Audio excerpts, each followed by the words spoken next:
Chief Finance Officer, wrote to me a week ago, offering to carry on in the same vein, which was very much appreciated, and I hope that that is how that goes. In the meantime, I think I'd like to record the committee's deep sadness at the passing of Ian. Our best wishes go to his family and, of course, his former colleagues at Transport for London, because I know he's missed deeply by many people. Okay, item 2 is declarations of interest. Is there anything that's not already in the papers, members? Okay, item 3, minutes on pages 5 to 64 of today's agenda. Are they agreed? Agreed. Thank you, members. Item 4 is the summary list of actions. We are recommended to note the completed outstanding items. Is that agreed? Thank you. Item 5 then, which is the main item of business today, which is to look at Transport for London's capital spending and other financial issues. I'd like to welcome our guests today. We have Stuart Harvey, who's the Director of Major Projects at Transport for London, Tanya Koff, who's the London Underground Finance Director, Simon Killenback, who I've just referred to, the Acting Chief Financial Officer, and Andrew Pollins, who's the Transformation Director. Alex Williams will be joining us, I gather, at about 11, is that right? Okay. If we get to the question that Alex is the chief answerer for, we may have to delay that. Welcome to our guests. Thank you very much for giving up the time to be here with us today. The opening question traditionally falls to me as the chairman, and traditionally it will be aimed at you, Simon, and also to Tanya. And that's relating to Transport for London's capital investment programme. The thing that stands out from the programme is that once Crossrail expenditure is taken out, the capital investment programme goes down for the next 5 years, or is lower than it was in 15-16. What are the reasons for that? Okay. We'll just come back to... May I make just a brief statement before we start, Chair, if that's okay? So first of all, thank you very much for your kind words regarding Ian. Obviously, it was a tragic and terrible loss that we all miss him deeply, and the organisation is lesser without him. And just to clarify that Sarah Bradley, who couldn't be with us today for family emergency reasons, is the acting statutory Chief Finance Officer, and I'm taking the leadership role on an interim basis whilst a search is taken for a permanent Chief Finance Officer. As you rightly said, Ian was very focused on improving the transparency and the financial focus. And we, as you said, when we spoke several days ago, I've committed to you that we'll continue that work. And we'll do our best today, given a number of us are very new in role, to answer your questions as fully as we can. We're also very determined to continue Ian's progress on driving TfL towards a place of financial sustainability in the absence of central government grant, which, as you know, was removed in the 2015 spending review. And we're doing that through quarter on quarter reducing our operating costs and bearing down on the cost of our capital programme as well. I also, as you know, sent you the Q1 financial forecast, which shows that we're continuing to make significant savings. So we've had 5 quarters in a row now of reducing our operating costs, and have made a £51 million further reduction in operating costs in the first quarter. Moving on to your question in terms of the capital programme, in a very challenging environment in which we're having to absorb the loss of central government subsidy, we are continuing to deliver the same outcomes for less money. So one of the reasons you'll see that we're actually spending less whilst delivering the same outcomes is our commitment to delivering those outcomes with value engineering, with the new organisation where Stuart will talk to you later on about the Major Projects Directorate having a clearer focus on how we deliver those things for less money, and also that there's a natural cycle to some of these things. So over the last 17 years, we've obviously spent a lot of money in terms of starting to upgrade the tube in particular, and a number of the major projects are coming to an end of a cycle with some of our major stations, and then some. So particularly on 4 lines modernisation, which I know you're going to want to talk about later. By the 2022-23, when that programme is finished, 40% of the tube network will have been upgraded, leading to 35% increase in capacity on that network. And then we are now in the process of planning for the upgrade of the deep tube part of the network. So there is a cyclical nature to some of the reductions. Okay. I think you've partially answered the question I was going to ask you, because in contrast to the previous business plan, much of the capital spend is backloaded in terms of this mayoralty. Is that part of the cyclical process, or is there another reason for that? So there's two things to bear in mind. First of all, there were two plans published in relatively quick succession, which I think is what you're comparing to. So the March 2016 business plan was a very, as you know, it was basically a two-page document attached to the 2016 budget. That was done under mayoral direction by the previous administration and was a very high-level view of the capital programme at that point in time.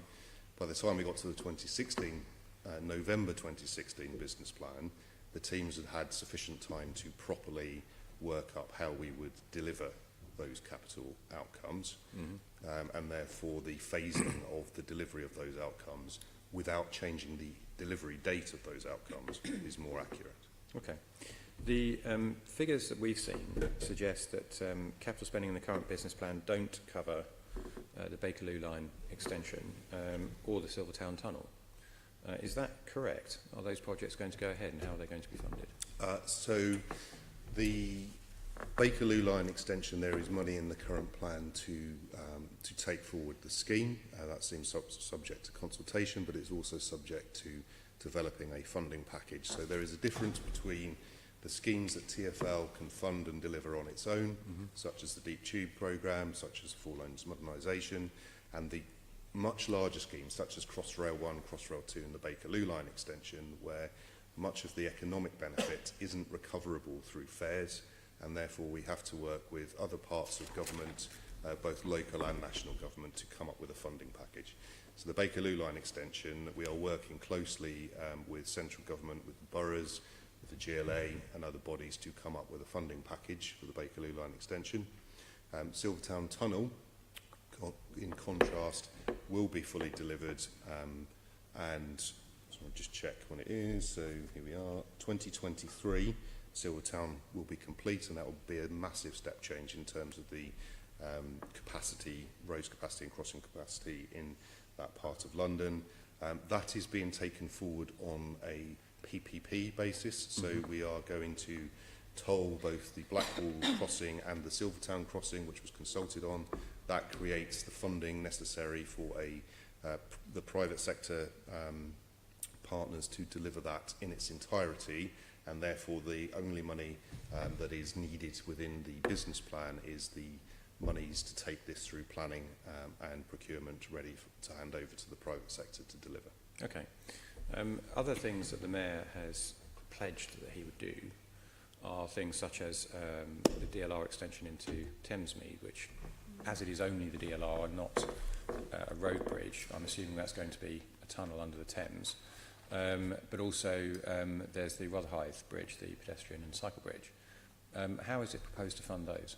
So, as we are in the process of taking the draft Mayor's Transport Strategy and converting it into the 2017 business plan, and we're looking very closely with the Mayor and the TfL board at how we fund each of these mayoral priorities in the 2017 business plan. That will be published in December, and we'll be able to give you more detail on that once we've completed the business plan. Okay, fair enough. I thought it was worth a try, but that was a very nice straight bat. Senator Deval. Can I just say, I get it about Silvertown Link and about the funding of that, but the transparency of your arrangements, now you show this, whereabouts will we find the current funding package then? What line should we be looking at? What are we missing around the Bakerloo line? I understand the issues that there is a discussion going on with the local authorities and TfL about the packages for that. But where's the rest of that money then? Where will you show it? What is it that our scrutiny team this end, both members and officers, are missing? Because I think this does lead to problems around, and I know TfL, it's been raised with TfL before about the transparency of issues, but when you sort of magic is not the right word, but it's my word on this occasion. You magic up and say, yeah, we got the money for that. Oh, and by the way, we're still talking to the local authorities. Where will we find that? Because when we're looking at projects in relation to figures and lines on figures, we don't think it's always clear with TfL. Okay, so there's a lot of detail on some of the high-level projects in each of the business planning documents, but actually specific capital projects, you will find a lot of detail. We changed our board structure with the new board, and we now have a Projects and Investment Committee. The next one of that's on the 13th of October. A quarterly investment programme report, which is the investment programme half of the quarterly financial report, will be going to that board, and there is a lot of detail on every one of our programmes and their progress in that document. And in that document, that quarterly report, that will tell me about how far your discussions are also progressing on with the various partners. Because my understanding is the local authorities are going to make a contribution through developments along the Bakerloo line that would allow TfL to access that money. Is that as well? Correct. Well, so Yeah. you know, where we are to date is that around 15% of the money for the Bakerloo line extension is available through the borough's community infrastructure levies. The project is currently estimated at around 3.6 billion, and we're working with, there is a number of multi-agency, central and local government work streams that are looking at what are the ways in which, and what are the funding streams with which we can raise the other 85%, and that's a work in progress at the moment. We don't have an answer just yet. Okay. Senator Member Berry. Just a quick question about Silvertown and transparency when it comes to sort of tendering for the PPP. What local people are probably most worried about there is, you know, new traffic that might be generated, and that's obviously going through planning at the moment. The traffic modelling that goes through planning is sort of normalised back to a previous year, and it's not necessarily the actual numbers that you might expect. Presumably when you go to tender, the actual numbers of traffic, the actual amount of traffic that will be paying the tolls will be extremely important. Local people will want to see that. Will there be a level of transparency at the tendering stage where you will be putting out your sort of forecasts of traffic and income and all those kinds of things? Will we see those documents? It's a very good question, and I might have to revert to you on the detail, but the tender has been run through the official journal of the EU procurement process. So the tender documents are publicly available, and they will provide the basis upon which the bidders can build their financial and economic models. So you think there'll be enough detail in that for local I people to be content? I haven't seen them personally, but there will be sufficient detail in there for bidders to be able to make a business decision over what is broadly £1 billion scheme. So there will be a lot of detail in that. Okay, great. Well, if there's any questions we have once they're published, we'll come back. Thanks. Okay, Assembly Member Pidgeon. Yes, I want to address my questions to Stuart, please, about starting off with, it's called 4 Lines Modernisation Subsurface Line programme. I understand from the Capital Investment Programme board paper that this project, the new train stock, is behind by about 6 months and new signalling is behind by about 12 months. Can you give us an update on how delayed the programme is and what the current budget is for the programme? Okay, so the programme has just delivered the 192, or back end of last year, new air-conditioned through gangway trains. So they are all now in service, and there are no D-stocks running around at all. So that the new trains are there, they're delivered, they're extremely reliable. They're one of the best, if not the best, in our fleet. So the train story is complete in that sense. In terms of the signalling, just to give you a quick insight to where we are. So we have now completed our installation on the first section of the new signalling. There's 14 migration areas. The first migration area is fully installed, and installation has commenced on number 2, 3 and 4. Last weekend we ran a train under signalling control in the first area, so we're starting to test that in both single train and multi-train testing. We've fully integrated the production signalling with the production S-stock, where we've taken it back to Mobilia's factory and actually fitted it out at the production level.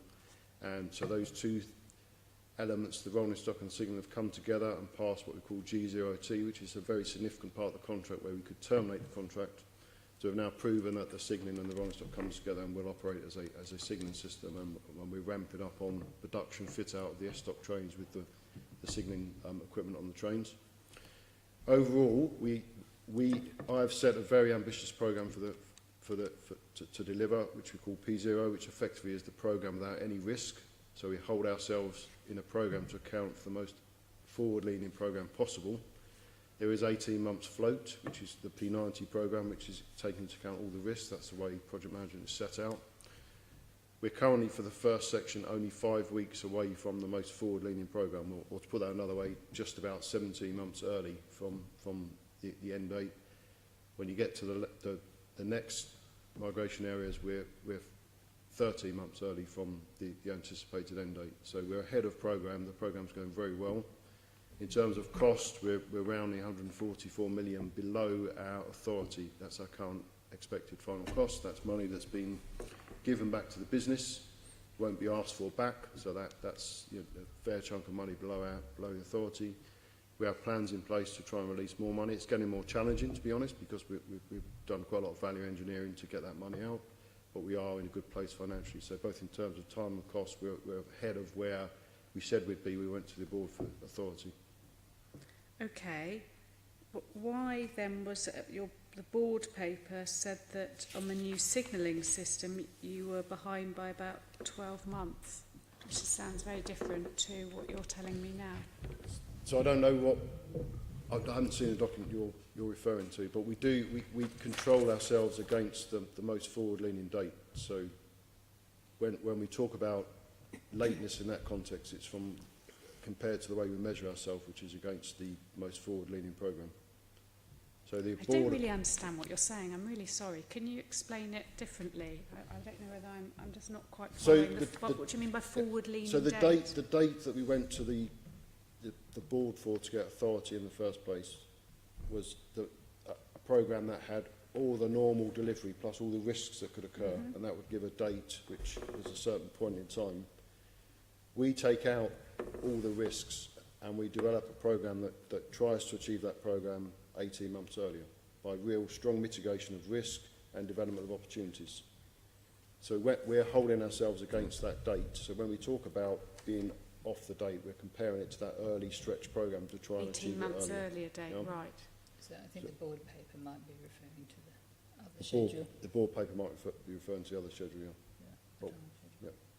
But we are doing well. We are, as I say, we're ahead in terms of time, and we're below the authorised cost in the programme. So just for clarification, when the project, whatever the project is established, you put out a draft end date, Yep. and then you target yourself to come in advance of that, presumably because you built in some slack then, so if anything slips, you shouldn't go beyond the projected date at the beginning So of the project. a project will have a base date and then risk analysis to give a likely outcome. On this particular project, because of its importance, because of its history, we've driven an objective to try and deliver it as early as possible.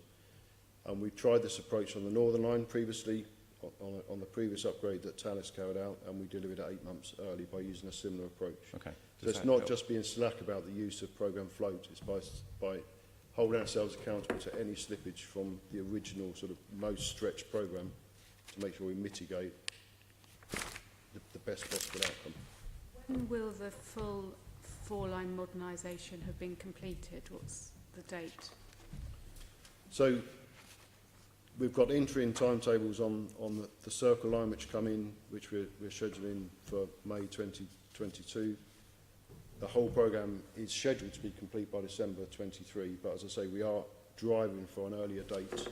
Yeah. I can't totally commit to that at the moment, so obviously there's a No. long way to go, but the But drive all is the very much... signalling upgrades should Yep. be completed by December 23, but you're Yep. hoping to bring it in a lot earlier. Exactly, yeah. Okay.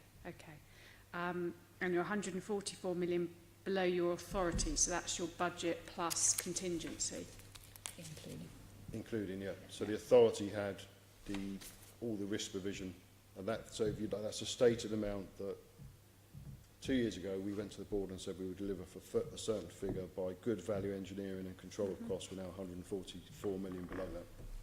Okay, Great. And then what are the sort of key lessons from this particular, troubled programme, which it has been, are you taking forward to the Deep Tube upgrade programme, particularly in terms of contract management? Okay, so we started to learn the lessons when I came on board to think about how we re-procured a different signalling tender. So we've taken on board the KPMG lessons where we were able to, given the stage we're at. So there's a lot of lessons in what we're doing today, which is why we're getting a more predictable outcome and lower cost. As we look towards Deep Tube, we're thinking about how we introduce more competition. So we're procuring 4 lines rather than just one to give contractors the opportunity to come into the market and develop their solution over more lines, so to spread the cost of that. We're looking at the breakdown structure of who delivers what to make sure that we only give the signalling contractor what they're good at and we keep in-house and maybe go with another partner on things that are not so easy for the signalling contractor to deliver. We've also introduced a tender development phase to make sure that when we get down to 2 suppliers, that we take them through a 12-month tender development phase, just to make sure that they can do what they said in their tender, and if they can't, then they won't make it through to get the contract. And then we're building on the experience of contract management from the Jubilee, Northern and now 4 lines modernisation to make sure we're using the NEC option C in 4 lines modernisation at the moment to make sure we get a pain gain arrangement. The whole ethos of the contract is to create collaboration where both parties can gain from helping each other, and that's proving very successful. It was on the Northern Line, it's proving very successful on 4 lines modernisation, and it's something we'll take forward to Deep Tube as well. Okay, lovely. Thank you very much. My next question is for you, but also maybe Simon might want to comment about the knock-on effects of the delay to this programme. I appreciate you're now in your new schedule and you're ahead of that, but overall it's behind where it would have been. What impact it's had on the TfL's revenues and also potentially the ability to deliver other capital projects? Simon, you can help with that one. Simon, do you want to?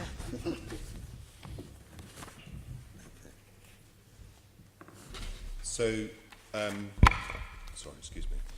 Just to start off to sort of give an idea of what the programme will deliver. So this, the 4 lines programme will deliver about 35% increase in capacity on the tube network, which, as I said, which is 30 trains per hour in the central area from 22, 32 trains per hour then by at the end compared to 22 to 27 in the peak.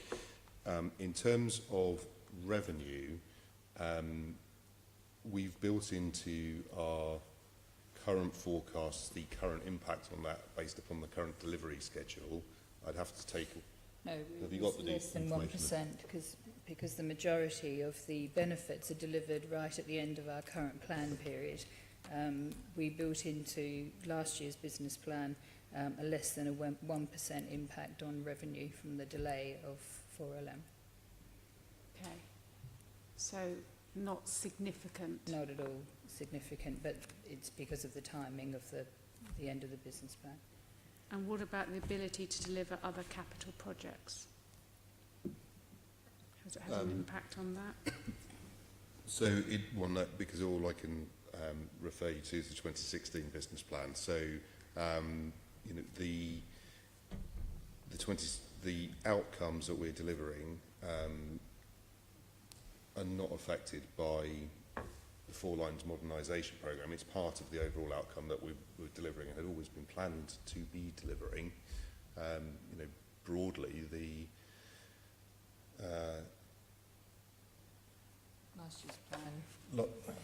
Last year's plan didn't have any reduction in any scope across programmes. No.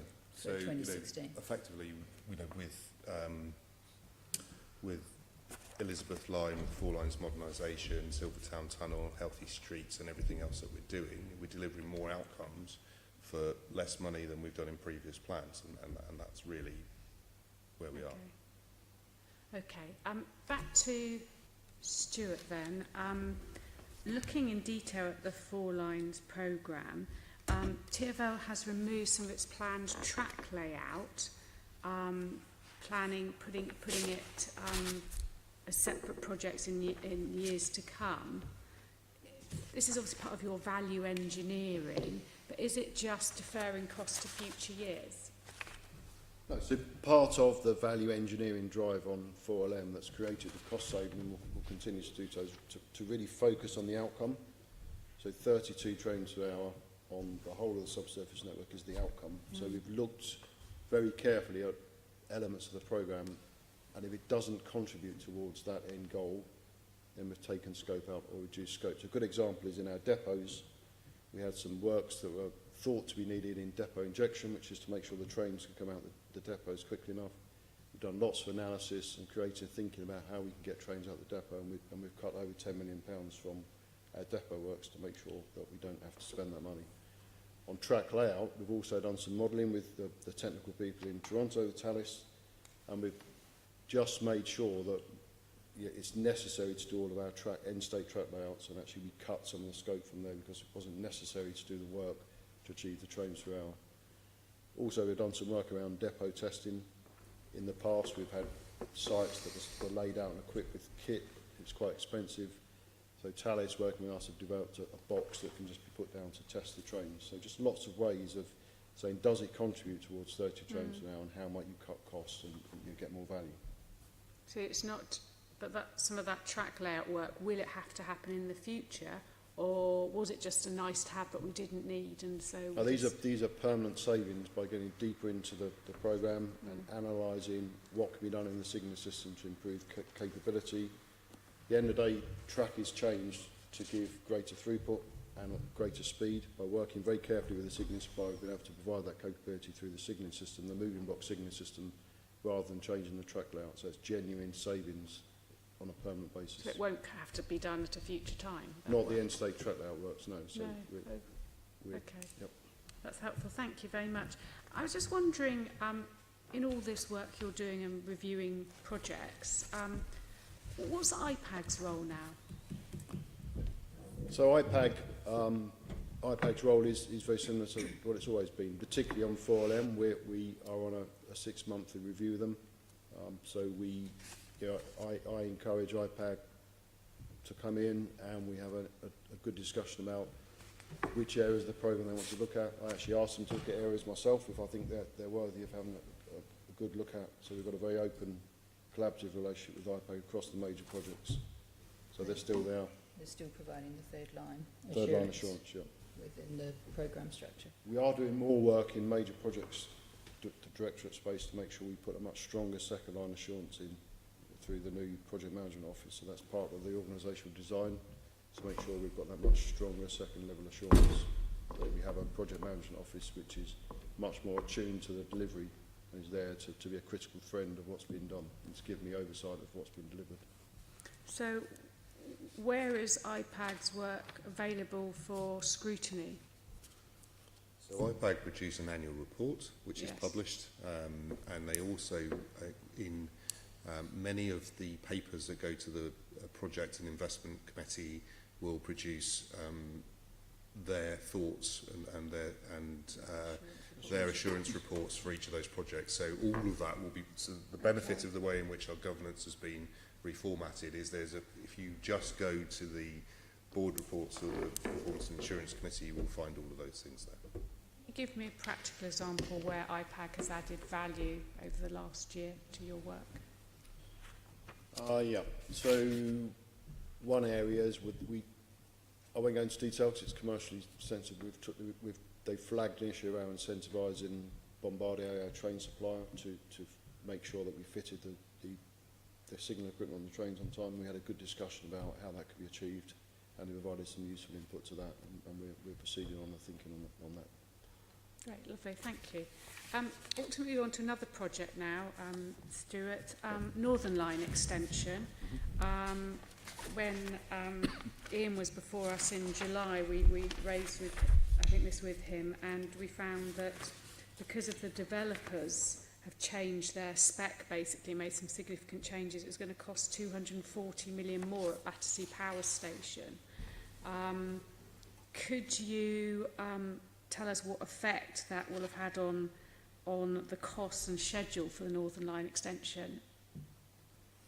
Yeah, so I won't go into detail about precise figures because we obviously having some sensitive conversations with Battersea and our supplier, but there's no that the oversight development change has put cost pressures on the Northern Light Extension project, and we're working very closely to assess those cost pressures. We've now stabilised the position with our contractor in terms of understanding the costs, and we're in dialogue with Battersea Power Station Development Company about the magnitude of those costs. So we're right in the mix of determining the cost impact of that, and we're looking at various ways of how we can apply value engineering in the Northern Light Extension as well, just to make sure the overall cost is as low as possible before we get into the business planning process of attributing that cost. In terms of the time, again, that has put time pressures on the project, but we are looking at ways through value engineering, through looking at our own organisation about the way we can bring the extension in a more timely fashion, looking at the trial operations time, and just seeing how we might mitigate some of the cost again so we can get the best possible schedule. But we're committed to endeavour to get the project delivered by the end of 2020, which is what we said originally. So you're still hoping to get it in at the end of 2020? We are endeavouring to put work streams in place to make sure that we can hit that date. It's extremely challenging, I'll be honest with you, but that is our endeavour, that's what we're working on, that's our stated intent.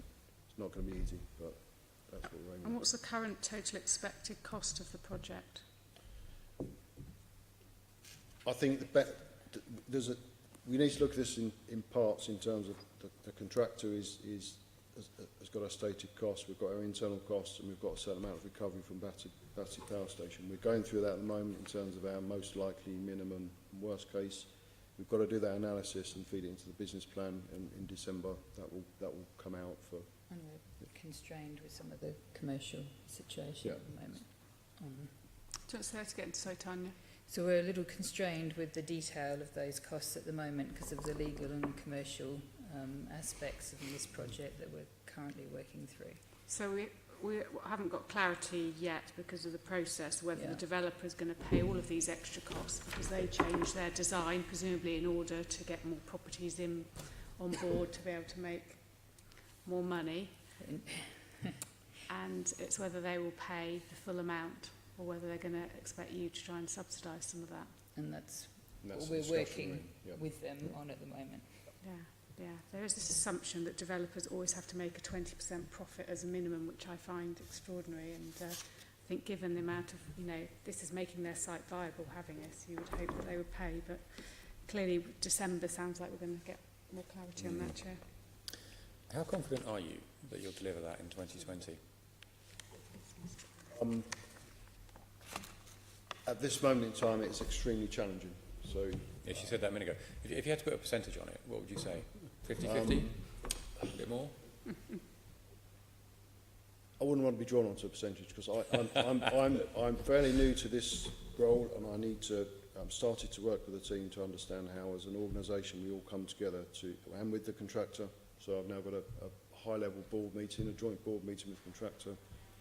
We have to get into the space of really understanding each other a bit more, and I need to look at how the organisation can work differently to make sure that this is delivered. So I wouldn't want to give a figure now because it would be too much for a finger in the air. So Okay, well, I mean, that's fair enough. When do you think that you would be able to answer that question? that's a good question.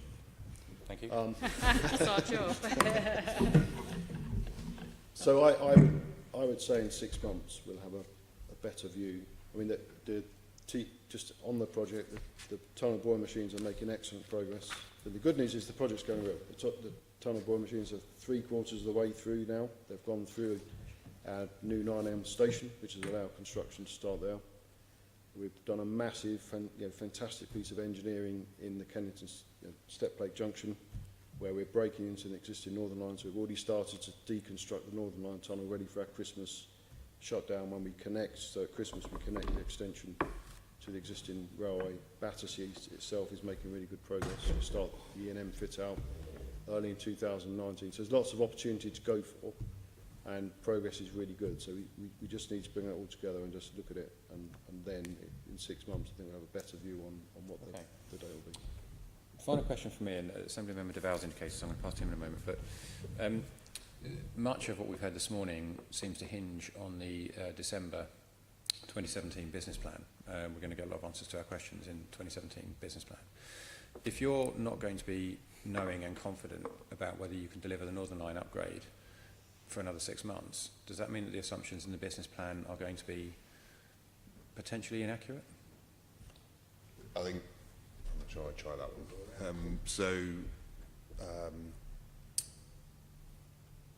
In terms of the overall 2017 business plan, there's a lot of work going on at the moment to translate the Mayor's draft transport strategy into that plan. One of the things we're determined to do is to understand the level of risk around some of the assumptions of some of the projects, and to ensure that we build a robust and sustainable plan that has the ability to absorb the challenges we face, whether that's through fares revenues, which are year to date below where we budgeted because of lower journeys in Zone 1.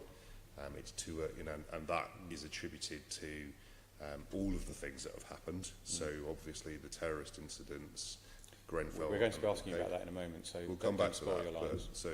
But just, there are a lot of challenges and pressures that we're facing at the moment, and we are constructing a business plan that is well aware of risks around things such as the NLE, or whether it's fares, or whether it's other things. And the plan will enable us to deliver all of the outcomes we need to deliver, whilst building in the capacity to absorb the risks that we know we are facing. Okay. I think it's fair to say there's a lot more focus on risk and opportunities. So we're looking at the things that could happen, but also the opportunities we could drive as well. It's that balance that we need to look at with finance to make sure that we get the right level of outcome. I'm quite looking forward to receiving this business plan. It's going to be the most eagerly awaited for some time. Same for Member Deval. But it's not, is it? Because it's not going to have some of the answers. It's going to allow you to get some way forward in TfL planning terms. But in terms of your challenging conversations on Battersea with the developers, are they going to be resolved this side before Christmas? No. They're not? No. Can I ask, is there any potential that this is going to end up in the courts then? Is that one of TfL's options? Presumably it's an option for the developer if they felt, well, I'm not sure what levers you've got from the comments and from our briefing note that you've got in these negotiations. Can you just give us a flavour of that without breaking some of the commercial confidence? What are your options in terms of resolving what is quite a significant issue and will have an impact? So the options are commercially sensitive, but it's always an option to end up in court. But I think both parties agree that's not the desired outcome, because the and presumably an option is we don't open the station. Yes. Don't That- finish it. If you play hardball, where sometimes I've been known to do that, that's an option, isn't it? I wouldn't disagree that is a potential option. I'm not saying whether it's on our list or not, but Because the implications of not getting this right and the impact, along with many other things, the cumulative impact of the other things not going in the right way are pretty difficult for TfL. Is that, I know you're nodding, but just let's get this right, because the implications are much more, your wiggle room in the future for some of these projects and the way it's going. I mean, I'm not saying it's a disaster at the moment, and I thank you for the way you're answering, but it doesn't give me that they're all going in the right way to keep us on track and to deliver other things. I'm ambitious. I want to deliver more, right? And at the moment, the impact of some of these schemes are not moving in the right direction to deliver more. I'm going to have to wait a little bit longer. Well, not a little bit longer, a lot longer. so we're very aware of our levers, Okay. and we're very aware of our weaknesses. I can't talk about them, That's fine. but we're acutely aware of and we're thinking about that in our approach going forward. So there's a lot. And so on the wider impact then, for a meaningful business plan for December 2017, is this going to be an interim one, and you're going to deliver another one when we get a clearer picture of some of the direction of travel of some of these projects? How does that work then in TfL's world? So our intention is that this 2017 business plan will fully deliver the things we agree with the Mayor and the TfL board that we need to deliver in this phase of over the next 5 years. So, and that is in the challenging environment of the removal of government funding from the end of this year, and the emerging sort of macroeconomic situations that are affecting our fares revenues and our advertising revenues. So all of those things are in the mix, but we will, we are absolutely committed to delivering a plan that will enable us to deliver those things and have the capability to absorb, further downsides. So it is a build on last year's. it is. So plan, it's not a new plan, in as much as we're still delivering, still aiming to deliver the outputs we said we would deliver before. So we're just having to look at what we can afford, and given the challenges we have, we've got to be realistic about that. I think that's the key word, isn't it? And that's what we'll be looking at in December. Okay, moving on. Assembly Member Bailey. I'd like to address my comments to Simon. I want to focus on the Old Oak Commons site. The Chief Executive talked about the fact that they need commitment from you to deliver some infrastructure funding around the two stations and the links between those stations on that site. Obviously, the site is massively important to London. In the old business plan, there was a notional amount agreed, but that's been removed. What assurances can you give us that TfL are committed to delivering this funding and that they will appear in your own business plan? I'm sorry, Mr. Bailey, I didn't quite hear which site you were Old talking Oak about. Common. Old Oak Common. Yeah. Okay.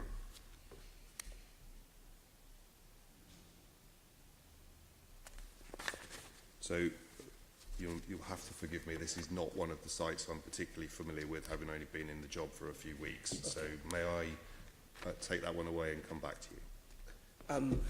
Yes and no. I mean, I understand you've only been in the job a few weeks, but the site is so important to London. It's the biggest regeneration site in all of Europe. It's a site that's traditionally been cut off from all the areas around it.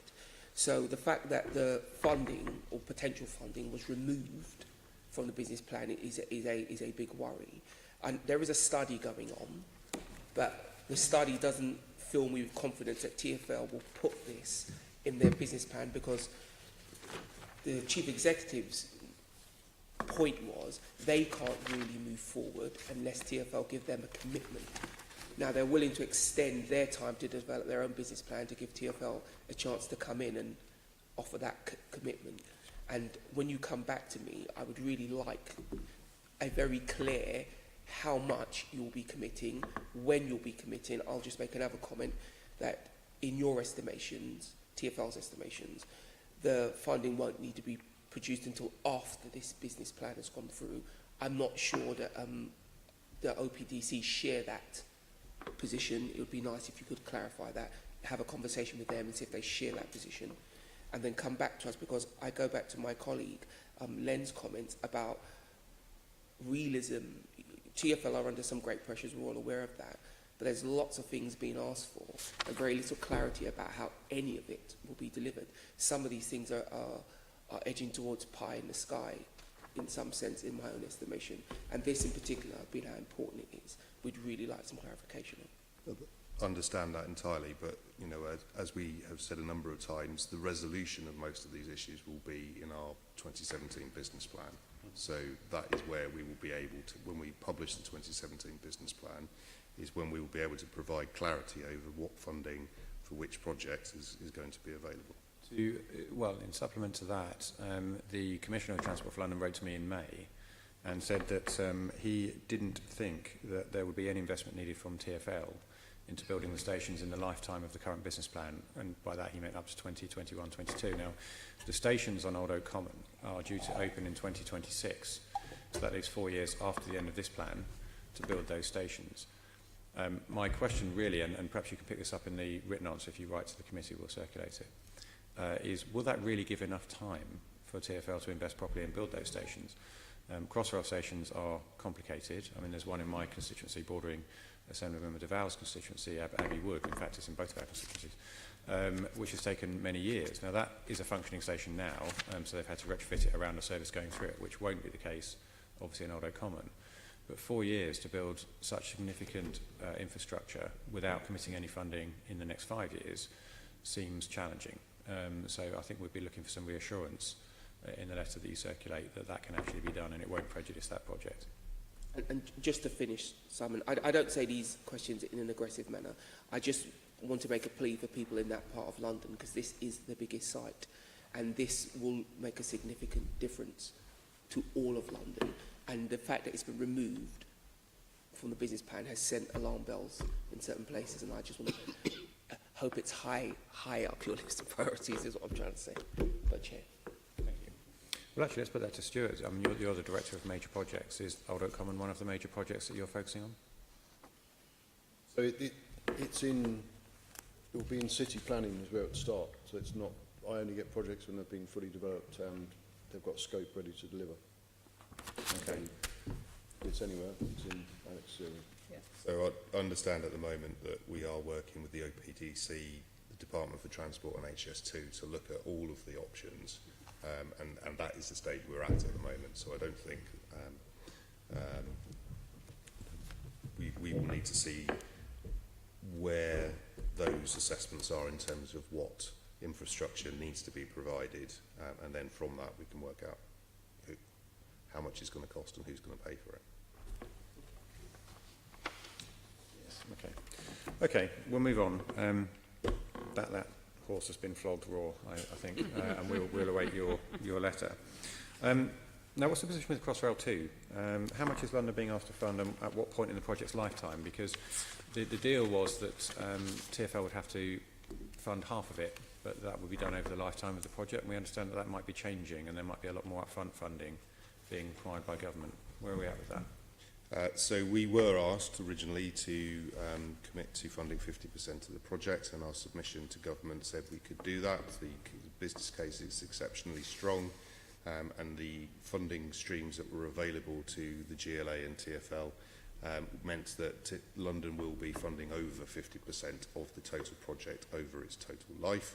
And we submitted our strategic outline business case on that basis, and then we were told that that wasn't good enough, and London needed to pay for 50% during construction as well as over the life of the project.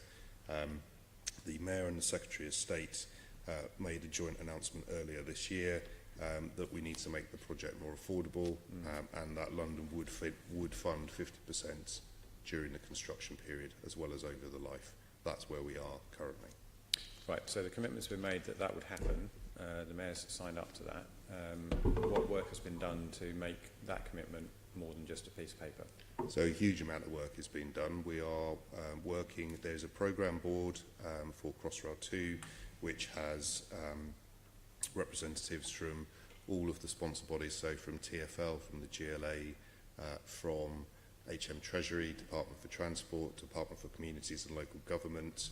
Everybody is focused on bringing to a head in the autumn the decision, because we need to do consultation in January and to aim to get a hybrid bill in place by 2019 to have this critical project in place. It's autumn now, so when will we know a bit more detail? So we, that is subject to the negotiation, but very shortly. Very shortly. Well, approximate date? Within the next couple of months. Different definitions of very shortly. Okay, thank you for that. That was nice and tidy. Okay, we're going to move on. So, Assemblymember Pigeon. I presume we're hoping to get something in the autumn statement. Is that the hope? We would certainly like to get something in the autumn statement. Okay, that's good. That somebody can look up what date that is.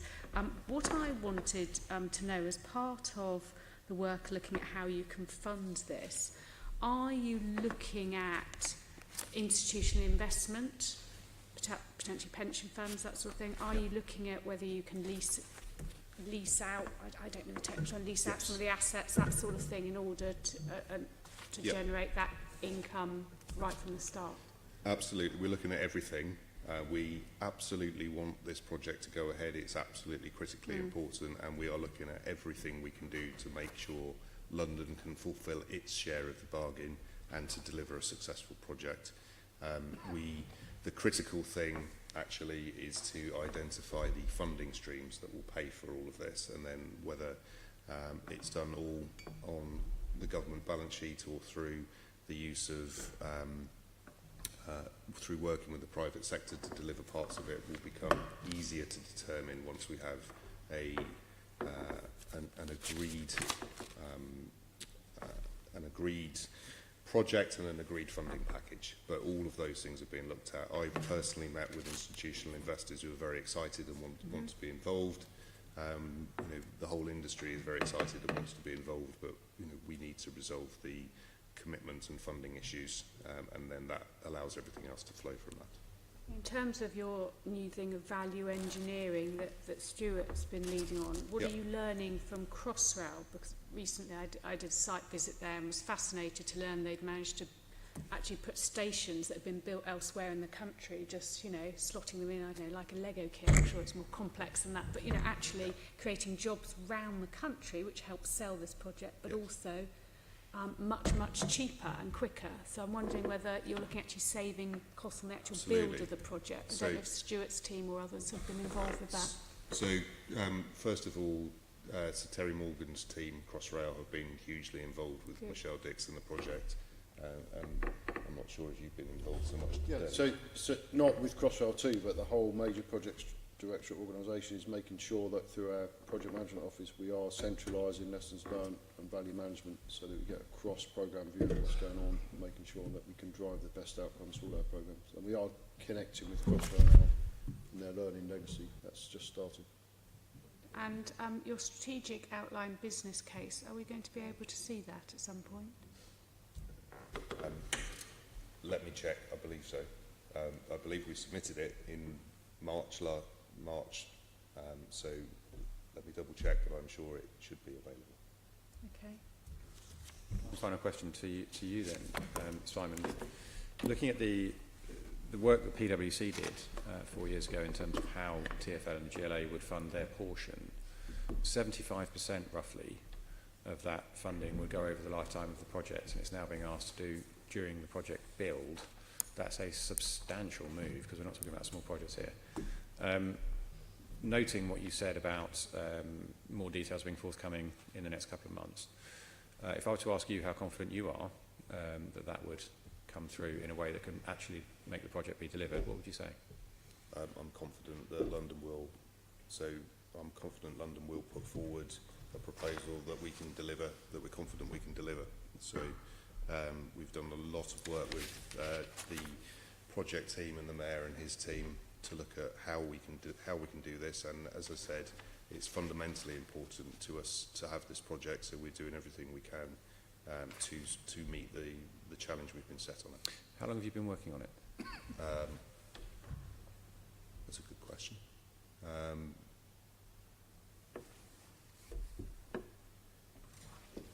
That's a very. I need to check, but I can't tell you exactly how long. I've been involved with it personally for about 2 years. Okay, and that's looking at alternative methods of funding it for 2 years, or is that a more recent development? No, so we've been looking at all of the funding streams for the entirety of the project, and since we were asked to move from funding 50% over the life of the project to 50% during construction, which was back in sort of March, April time this year, we've been working since that time to agree how we would get to that.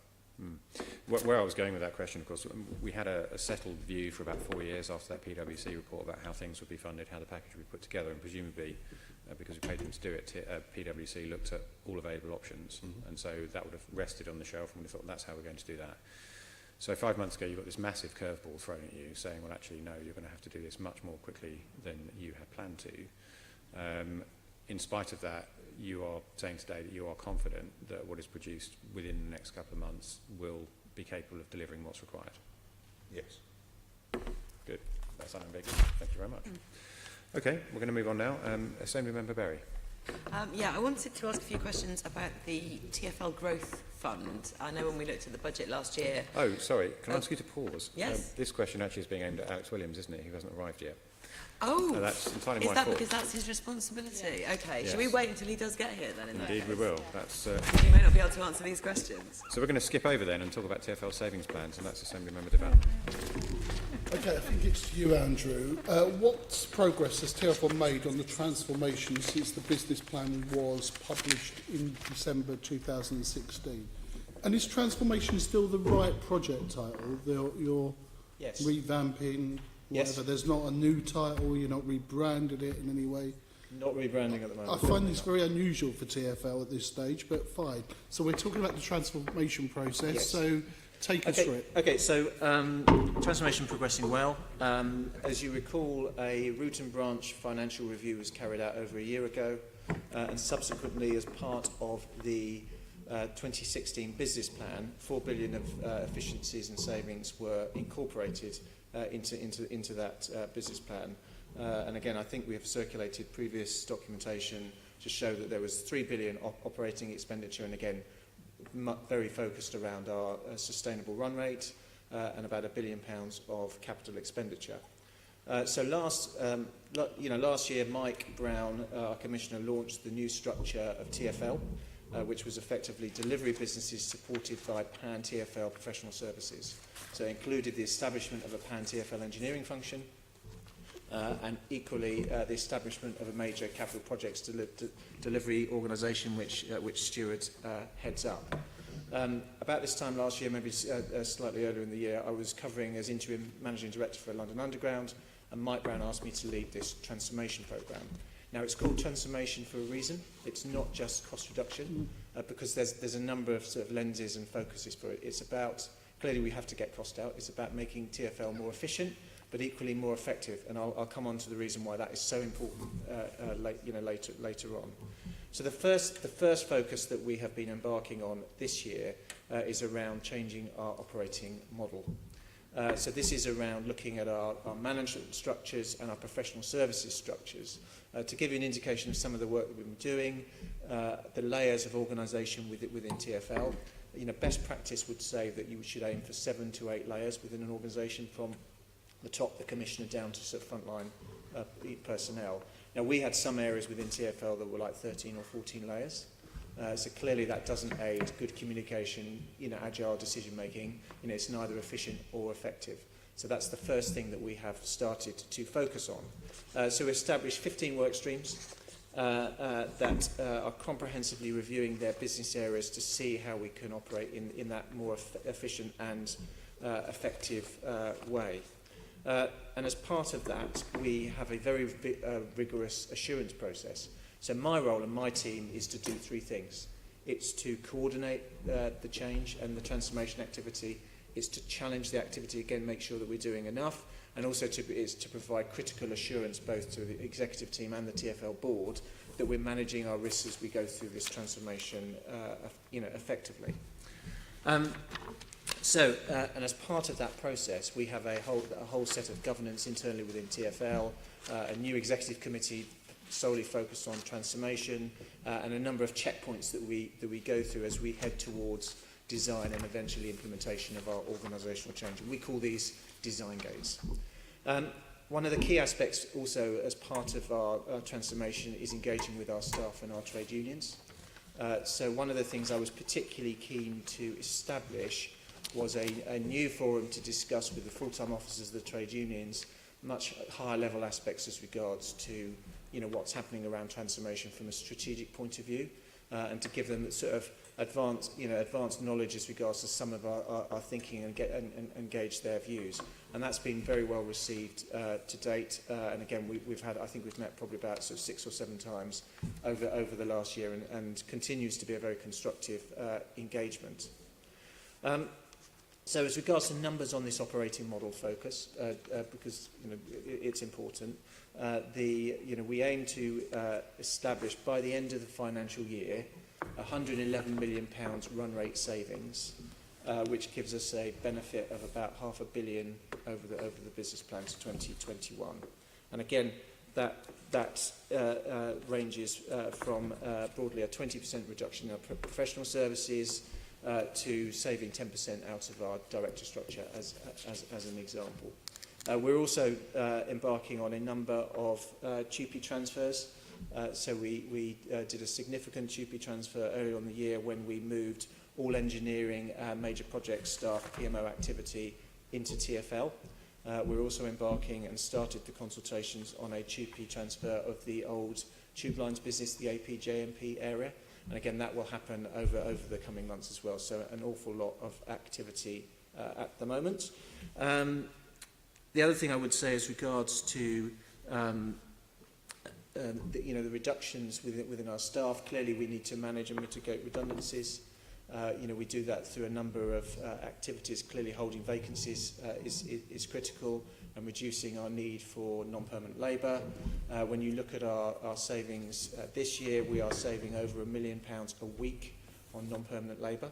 That's been an active thing, and Simon talked about some of our savings year on year at the moment. Again, that's a key contributor to that.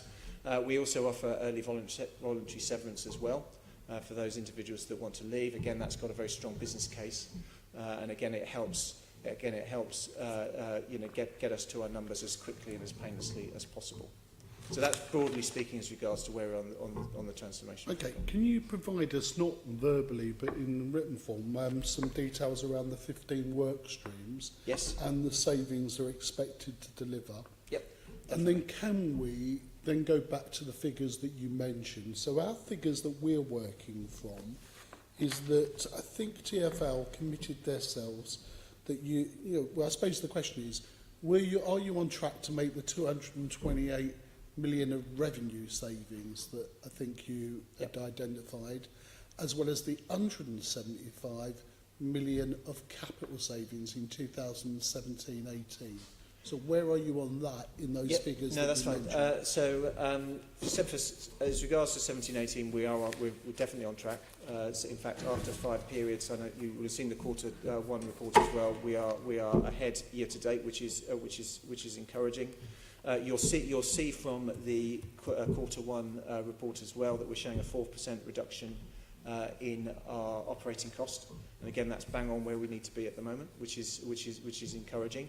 As the business plan progresses, that will ramp up, but that's that's part of our sort of ambitious programs.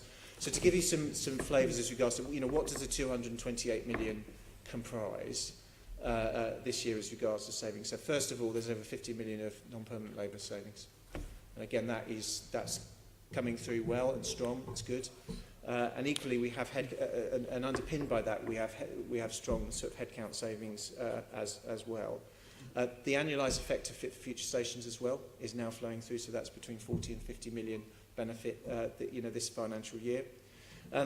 Equally, we have a number of significant savings around our sort of tech and data contracts, our revenue contracts, our OPEX areas.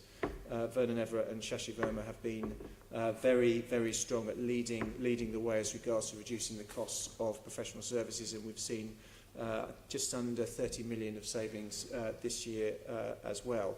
It's also worth noting, with it's not actually part of the 228 because it's almost invisible because the number is sort of held sort of flat year on year.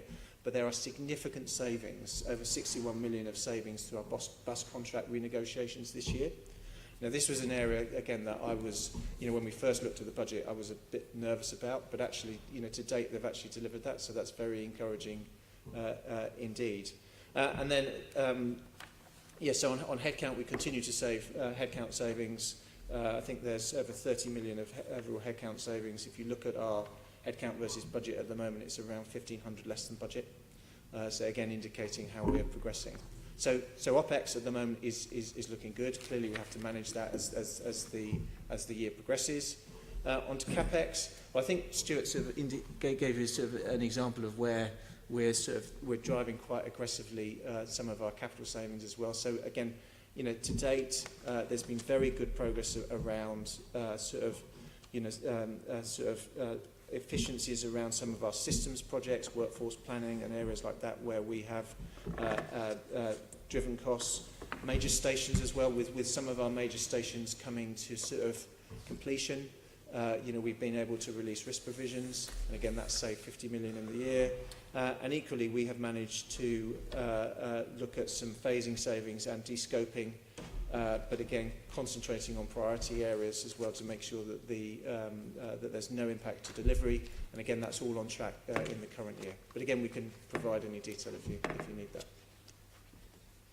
We want to return to, can we just have a bit more clarity around the 50 million non-labour savings and where they've arrived, and what's the prospect for any more of those type of savings to derive Well, over I the think coming years? So the 50 million is predominantly non-permanent labour savings, and that's predominantly in our sort of tech and data and professional services. I made reference to this operating model saving. So actually, as regards to reducing our spans and layers, there is actually no financial benefit this year because we will have savings, but equally we'll have voluntary severance costs as well, which will offset in year. But from next year, you will have an immediate uplift of 111 million, assuming we deliver in time. And again, we're planning another phase of organisational change in the autumn, and that will kick in and benefit 18-19. Can I just ask? I've had constituents on to me who've done FOA requests about TfL's expenditure, particularly about on the surface area around some improvements, saying, actually, you better start looking at value for money because we think they're getting ripped off by their charges. Over my many years on this assembly now, one of the myths were if you wanted to, from the private sector is if it's TfL, we're putting some more money onto that. So what regimes are in place to get value for money in this new business model at different levels of the organisation? Are there pockets there that are just not living in the real world around some of those issues? Or do you think that the issue that if TfL issues a tendering document, that the private sector think, oh, they've got big wallets, let's stick this up and they're not going to screw us down? So where is it that try to dispel this in the back of my mind? I'm not saying I believe it yet, but it's there. Yeah, it's interesting. I think a couple of things to just worthy of note. I think one, we have a new Chief Procurement Officer, a gentleman called David Wiley, who is currently reporting to Simon as part of the finance and commercial structure. He was appointed over the last 12 months, and again, he, working in conjunction with the operational and investment areas, will be very focused as regards to driving supply chain savings. There is over £1 billion of supply chain savings assumed in the business plan. So we've baked those in. We know we have to deliver that. Now, some of that will be around bus contract savings, but equally there will be significant value engineering savings that we need to get out of the capital programme. And that's not just around rescoping, but it's also driving the value of, I don't know, tactile paving or whatever, per square metre. We have to drive down those unit costs, but that has to be through rigorous challenge. Now, one of the things that was identified as part of the business and finance review, the root and branch review, was that we needed to pursue more efficiencies around our supply chain. So hence why those targets are embedded into the business plan. I don't know whether you wanted to add anything else. Well, so part of the transformation programme was to take a number of separate commercial procurement functions and to bring them together into a single function under a professional head. So David Wiley is the Chief Procurement Officer. What that allows us to do is to bring in best practice from the private sector in terms of category management, and also to really be much more rigorous in buying what we need and being very strict with ourselves in terms of the specification of what we need, and that we stick to buying what we said we would buy and not change our minds. So in the past, a lot of cost has been through things that change outside the procurement requiring changes in the contracts, and that's where a lot of the money has changed over time. So part of the new organisational structure with Stuart's major project division with the operating businesses and the commercial function is to be very focused on what we're buying and a good example of this is the Bank Station project, where we've worked with the supply chain to effectively set the outcomes we need rather than a very detailed specification. And that's led to significant cost savings because the supply chain have been able to design a better, cheaper, more efficient way of delivering the outcomes than we could ourselves. Okay. And in terms of your role of measuring progress against saving targets and keeping an eye from that issue, why have we, maybe you can explain how that's done, but also we understand from our officers that you've been unable to provide us with a detailed breakdown of the expected savings in some aspects. What's that about? Well, so let me take the first question first. So Ian, rightly, has told this committee before that the savings need to be baked into the budgets, and we measure progress through the budgets. So, for example, Mike Brown and I hold Tanya and Stuart and the other divisional directors to account for delivering their budgets where the savings have been hard-coded into them. It's incredibly important that we continue the 5 quarters in a row of reducing net operating costs and also bearing down on capital costs. So that is through the budgetary process, and the rigorous review of that is how we measure and track our performance. And based upon the results, we are delivering quarter-on-quarter reductions in costs. In terms of giving you the full breakdown of exactly where the savings are coming from, the reason that we can't give you all of the full breakdown on that is that a number of the savings, a large part of the savings are from what we do and how we do it, but some of the savings are also through organisational design, and a number of elements of that organisational design are either in consultation or about to come to consultation, so we couldn't prejudice those consultations by actually going through the expectations of where the savings might come from. And also there may well be some commercial sensitivities which would preclude us being able to disclose that. I think there's also, just from my point of view, one of the key things that and Simon's completely right, we absolutely manage our efficiencies and our savings through our budget management. That's the bedrock of how we do things. But actually making sure that we have line of sight between the numbers that we report as regards to savings anyway and our financial systems is critical. And you may recall in past sort of reports around our efficiency programme, external reports, that was always a bit of a sort of bone of contention as regards to making sure there was line of sight, and we're absolutely joined up, and Tanya and I sing from the same hymn sheet all the time. The other thing is just worth mentioning is that my team, as well as tracking the financial position and getting a holistic view, we also do quite a lot of work around tracking benefits as well, because some of our benefits may be sort of non-financial as regards to impacting staff engagement or any number of other activities. And we have a whole assurance, and I've got an assurance team within my central team that basically go out and rigor test all of our efficiency targets and really test to make sure there's ownership, route maps, milestones, etc., and understanding what the financials and the non-financial benefits are, and then sort of measure progress on that through a number of means.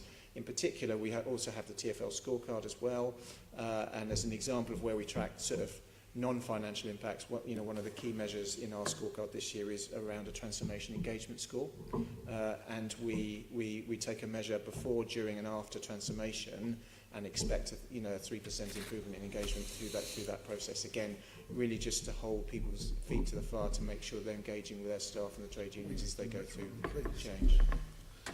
Okay, thank you for that.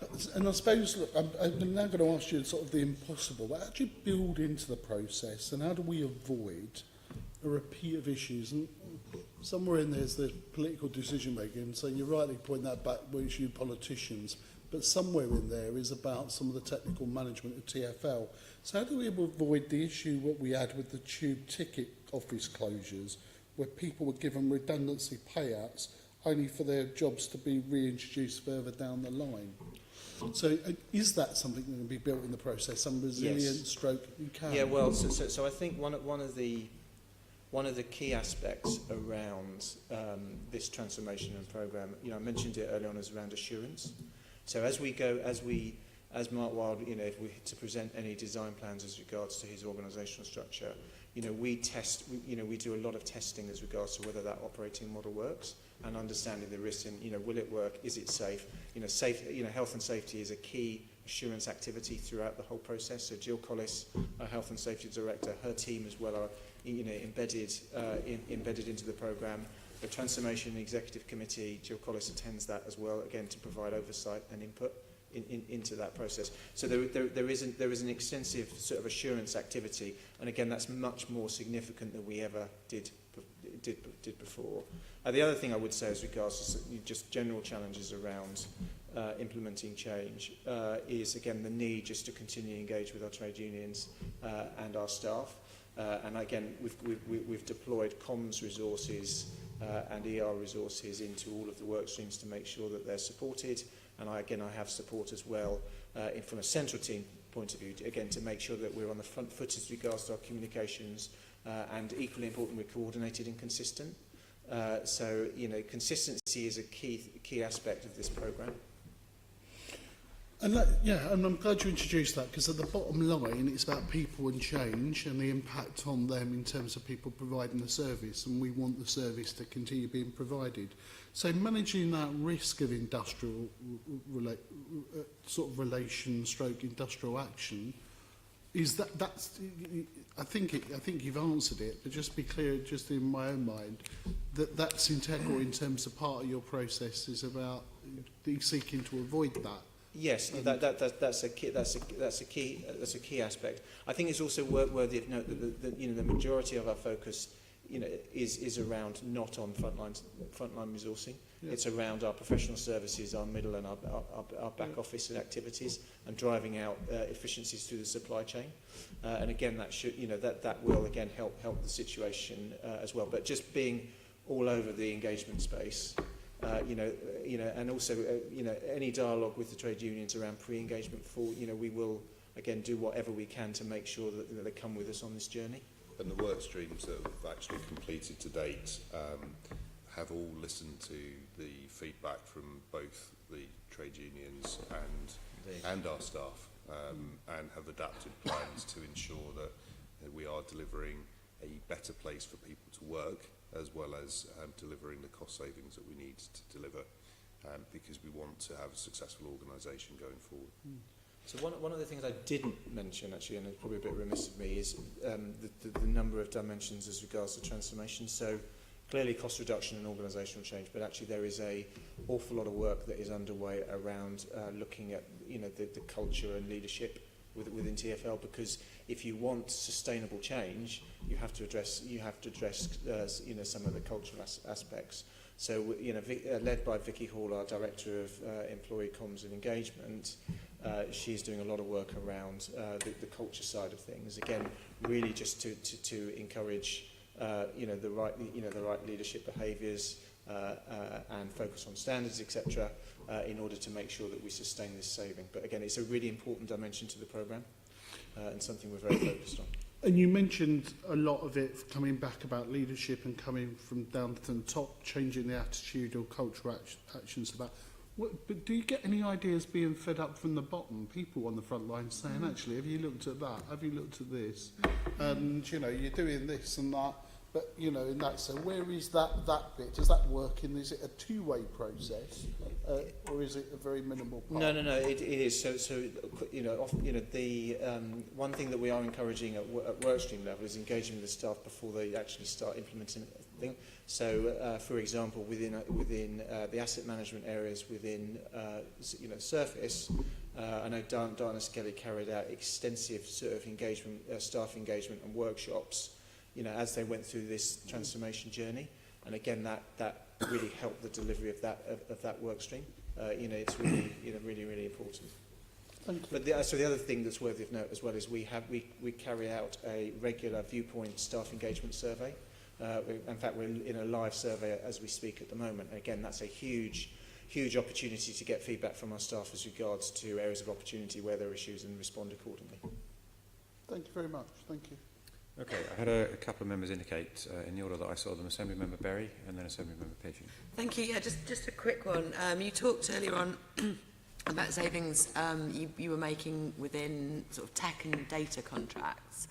I'm the Green Assembly Member on the committee, so I want to ask you about energy and fuel savings. Is that one of the work streams? Are you looking at usage of fuel, the costs and contracts of energy?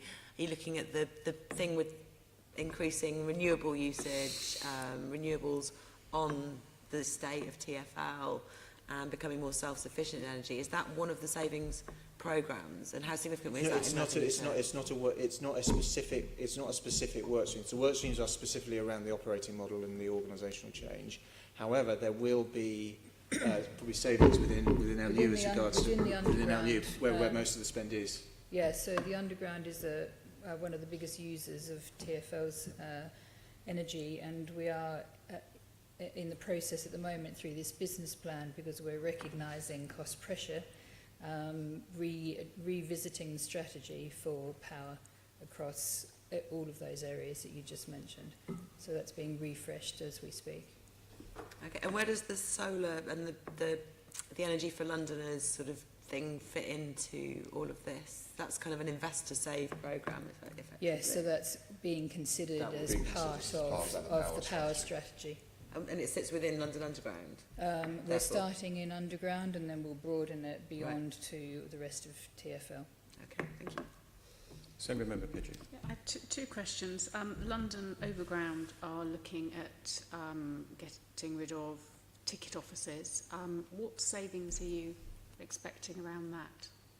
I have to say I don't know the exact figure, but again we can confirm that. Again, that would be.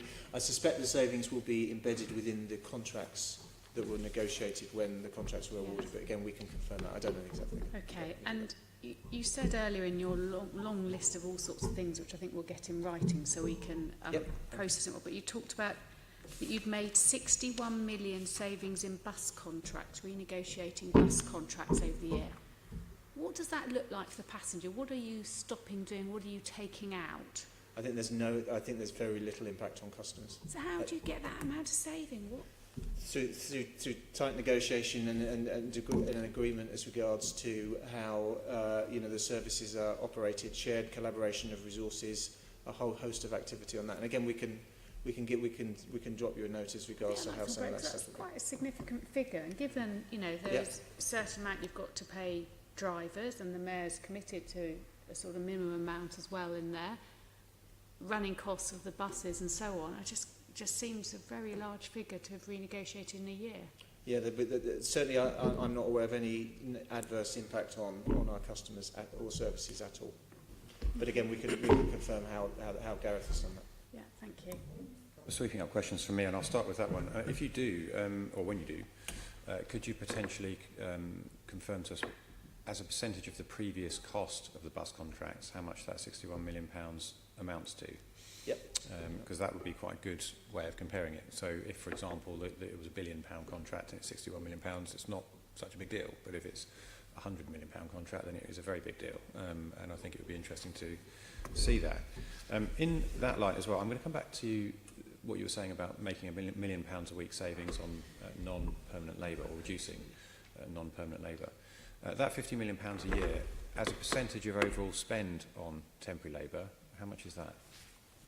I don't know. Again, we can confirm. I don't know that as an overall percentage, but again, it would have been significant. I want to say it's around 25%, but again, I'll have to confirm and check. Okay, if you could, that'd be great. Yep. Because the follow-on question from that is how you've managed to achieve it. Because perennially, I mean, every year when we go through the budget process here, people will put amendments to the mayor's budget, and very often you'll find an amendment coming from one or more political groups saying that we're going to cut down the number of consultants that TfL use, and they'll put a percentage on it. And speaking frankly, that's often to make their amendment balance.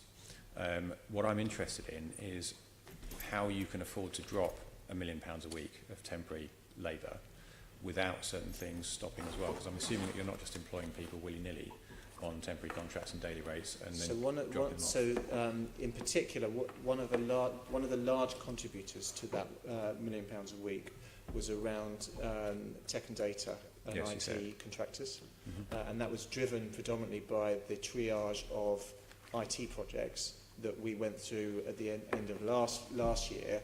If I recall the number, it was something like 40 to 50 million of projects were literally just stopped because they were deemed as being, not adding enough value or justifiable. And again, that was an immediate OPEX benefit because you could release those employees. Yes, and those were projects that weren't delivering things for customers. Yeah. They were how we nice to run have, the place. essentially. Yes. Okay, no, that's fair enough. I mean, if you could cover that in written communication, that would be very helpful. Final little bit from me then, before we move on to you, Simon. Have you identified all the savings that are in the programme, where they're all going to come from? Who are you asking? Sorry. Who are you asking me? Simon, Oh, sorry. you're asking me. So, largely. Largely. Largely. So because for us as Assembly members, I mean, I am up to a point. I'm accepting what you're saying about there's some reorganisational change, so we have to do some consultation, and we can't really say to you we're going to make savings of this much from here. There's also commercial confidentiality about reletting contracts, etc., which, again, I appreciate there's a problem. The difficulty for us as Assembly members is that we have to vote through or not the Mayor's budget. And to do that, we have to be satisfied that what you're putting forward is going to balance. And that means that we need to be confident that you'll deliver your savings.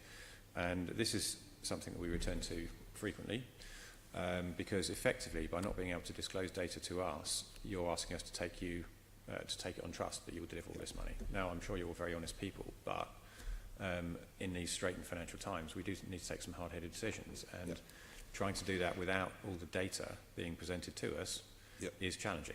Understand. Even if it was done privately. Okay, take that point. So I do take that point. I think what we will be able to do again when we go through the 2017 business plan with you is, and that will then be translated into the budget at the end of the year, is we are setting much clearer and defined business targets for each area of the business, so it will be easier to track where the savings come from and which areas of the business are responsible for delivering them. So that is part our business planning process now is really about challenging Mark Wild and Tanya, Stuart and his team, Leon and Gareth Powell and their teams to deliver all of the outputs they need to deliver within a certain financial envelope. And to identify where the savings are coming from so that we can give you more assurance that the savings are deliverable. Okay. Well, thank you for that offer. We will take you up on that. Right, we're going to move on to... firstly, I'd like to welcome Alex Williams to the meeting, TfL's Director of City Planning. We're not going to skip back to question 3 now, though, Assemblyman Berry, but you are going to be holding the floor for some time. So we'll take All my questions have piled up. 5, and then we'll come back to question 3. So starting with question 5. Okay, just a question to Simon just at the beginning. The business plan does say last year that achieving break-even on the operating account will safeguard an ambitious capital programme. Will the next business plan be more specific about that and saying which capital projects are at risk if you don't break even and being more clear about the risks? Will it be split up by department in the sort of way you've just indicated? So as I've just said, we're going to be setting targets by department. So the critical thing about making an operating surplus is if we don't make an operating surplus, we aren't generating cash, and we therefore can't invest or borrow to invest in the capital programme. So if we don't generate cash, there won't be any money to invest. Other than the grants that we get from the Mayor through retained business rates. So it's what we do have is a prioritisation of projects, and we will have a clear management understanding of the prioritisation of those projects. But it's in a very large, complex organisation. It's not it's not particularly easy to give a line of sight of if we get £10 less here, there'll be £10 less for this particular project. We actually have to look at the prioritisation of each project and where we would get, which ones would need to continue and which ones actually would, in the first instance, look for further options to value engineer to deliver the same outputs. Will the prioritisation be published alongside the business plan so that we know which ones are potentially at risk? Well, so the prioritisation is a decision-making process for the Mayor and the TfL board.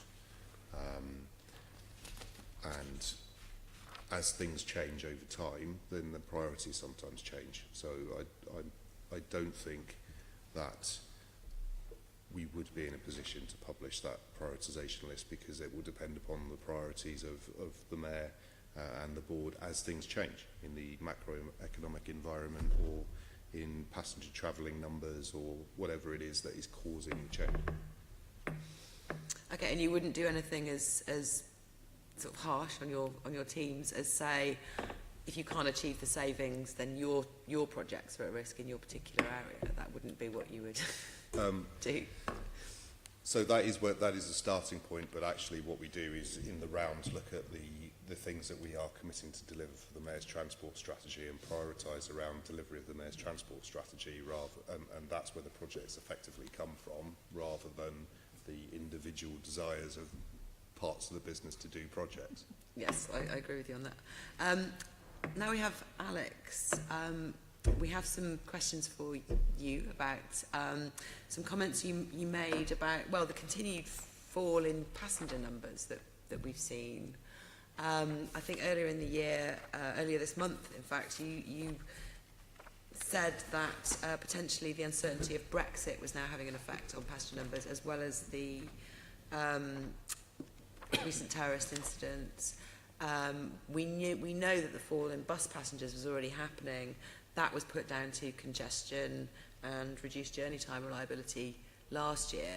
There seem to be a lot of factors driving down passenger numbers. Can you talk more about that and whether or not Brexit Brexit's not happened yet? So I think you might.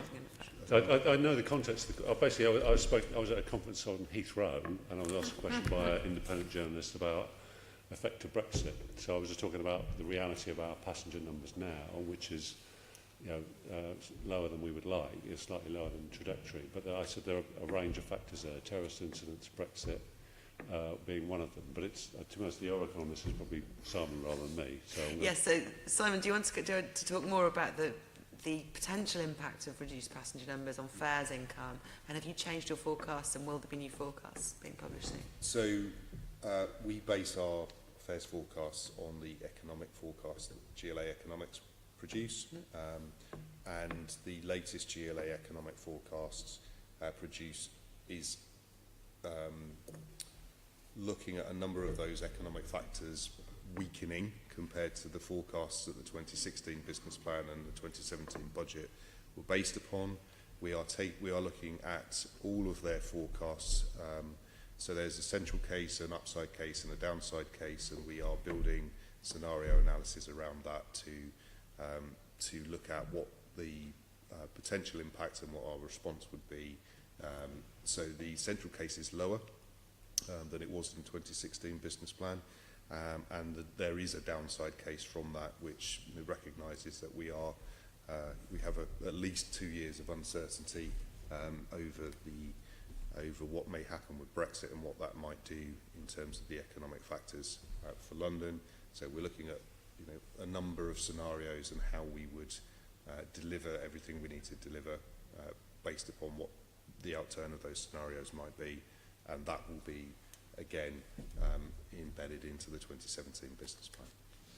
Okay, that's really useful to know. So essentially the Brexit side of things is related to the fact that might be just overall economic factors going down for London. Yeah, so that would then reduce passenger traffic. That's right. So it's not, nobody knows what's going to happen with Brexit. So what we look at instead are the factors that affect, for example, tube ridership are mainly central London employment and the economy in London, whereas the factors that affect bus ridership are mainly around population and where people live.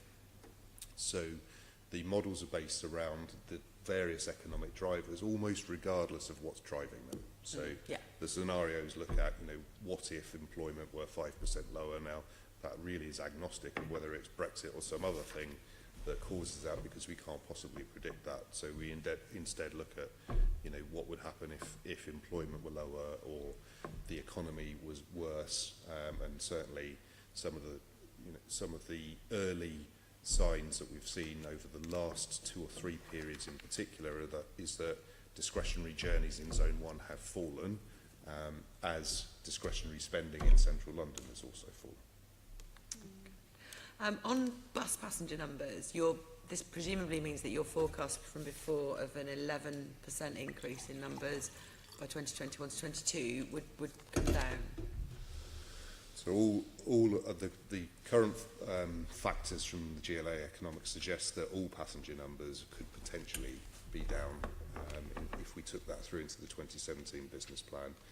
Now, what we have to look at as an organisation with the Mayor and the Board is, that a forecast is a snapshot in time, but we're making plans for 5 years. So, as I said, we look at upside and downside scenarios, and we'll base a range of options around that. But the current trend is that the passenger numbers may well be lower across all of our services. Okay, an aspect of the reduction in bus passenger numbers was congestion, and also buses needing more priority at junctions. There was quite an ambitious programme outlined to us of bus priority. That's still within the transport strategy.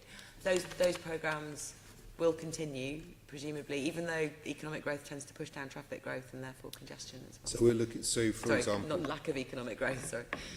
So we are looking, for example, at Healthy Streets in its entirety, and looking at what can we do to ensure we deliver the whole Healthy Streets agenda, and within that make sure that we deliver a bus service that is the bus service that London needs, how we recover the average bus speeds, because what we found over the last 2 to 3 years actually is that in the past the amount of time people waited to get on a bus was the driving factor in whether or not people used buses, but actually, given construction, roadworks and everything else, and the ability of modern technology through apps to know when the bus is actually getting here, that how long it takes you to get to where you want to get to when you get on the bus is now more important. So we're looking at the Healthy Streets agenda in its entirety to look at how we balance the cycling, walking, buses and the urban environment through that agenda, and again that will be what we come back with in 2017 business plan. Okay, moving on to Crossrail.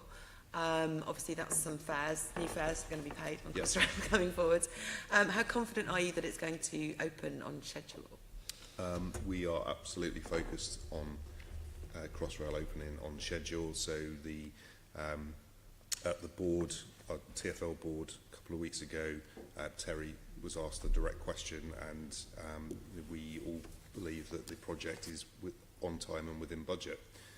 We've just, between TfL and the Department of Transport sponsors, and Mike Brown and myself as the senior TfL officers, we now have put in place an Elizabeth Line Readiness Board. So we are taking a huge management focus along with the London Underground teams that will effectively be taking the Elizabeth Line into service through Howard and the team that are doing that.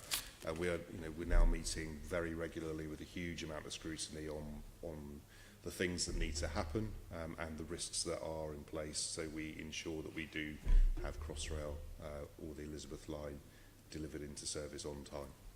Okay, that's good to know. The anticipation for this is really high, I think, and previous new infrastructure, when it opens, the Overground is a really good example. Many more people have used these services than was predicted. Yeah. So how confident are you in the fares income forecasts? Are they likely to be too low, too high? Have you taken into account experience with the overground when predicting the revenue from the Elizabeth line? So we are taking all those factors into consideration. We believe that the models were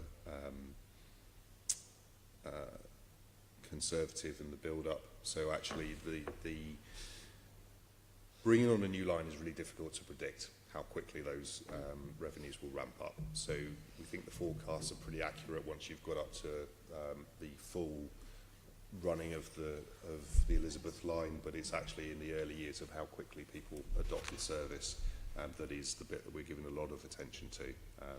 Tanya's team in particular have been using a number of external experts to have a really hard look at those and to think about how accurate those forecasts are. And actually we are also thinking as a management team about what we can do to excite people and make them aware of the service and to get people onto it as soon as possible, so that we do actually over-deliver compared to the forecasts of the revenue on the Elizabeth line. Okay, great. I'm looking forward to it. So the final question is, are there any other projects that potentially could have an impact on revenue if they fell behind schedule? Good question. The major changes in terms of revenue are the Elizabeth line is the single biggest one in this business planning period. The four lines modernisation from 2022-23 is really at the very back end of this plan. But then there are other projects such as new rolling stock for the DLR and the overground. Again, that delivering those on time will enable the extra capacity will help increase the revenues. So we're very focused on the things that could damage our revenue forecast. Thank you very much. Just a quick tidy up question. I may have misheard, so I'm just clarifying. Did you say earlier on that when we were talking about bus journeys and the fares on the buses taking a bit of a dip, did you say that was going back 2 to 3 years? Or it's been 2 to 3 years consistent? So there's been 2 to 3 years of declining fare income as a result of on the bus network. But what's happened over the last 12 months is we have looked at what we need to do to recover the bus network, and so a large part of that was the levels of construction and the bus prioritisation. That was a significant impact on our revenues over the last 2 years, and we've put a significant amount of senior management time into working out for, as I said, so now knowing that it's the speed of the bus as well as how long you wait for the bus is allowing us to work out what we need to do to recover the buses. We're actually 10 million ahead year to date as at the period 4 financial forecast compared to budget on bus revenue, so we are starting to recover compared to our more realistic bus budget for this year on bus numbers. Okay, I'm glad he said it, because in terms of contributing factors to that, I mean, there's been speculation and quotes attributed to people talking about Brexit and talking about terrorist attacks, but of course those are things that happened in the last 12 months. They wouldn't go back 2 to 3 years, they couldn't be part of it. And you can't control whether Brexit will impact, and you can't control whether terrorist attacks will impact. So if there are measures that you can control, that you are taking measures to, that's why I'm encouraged by what you've just said. Okay. Right, we're going to skip back now to talk about the Growth Fund, and it's Assembly Member Berry again. Yeah, sorry, this is me again. These are proper questions to Alex. Thank you for coming. About the TfL Growth Fund.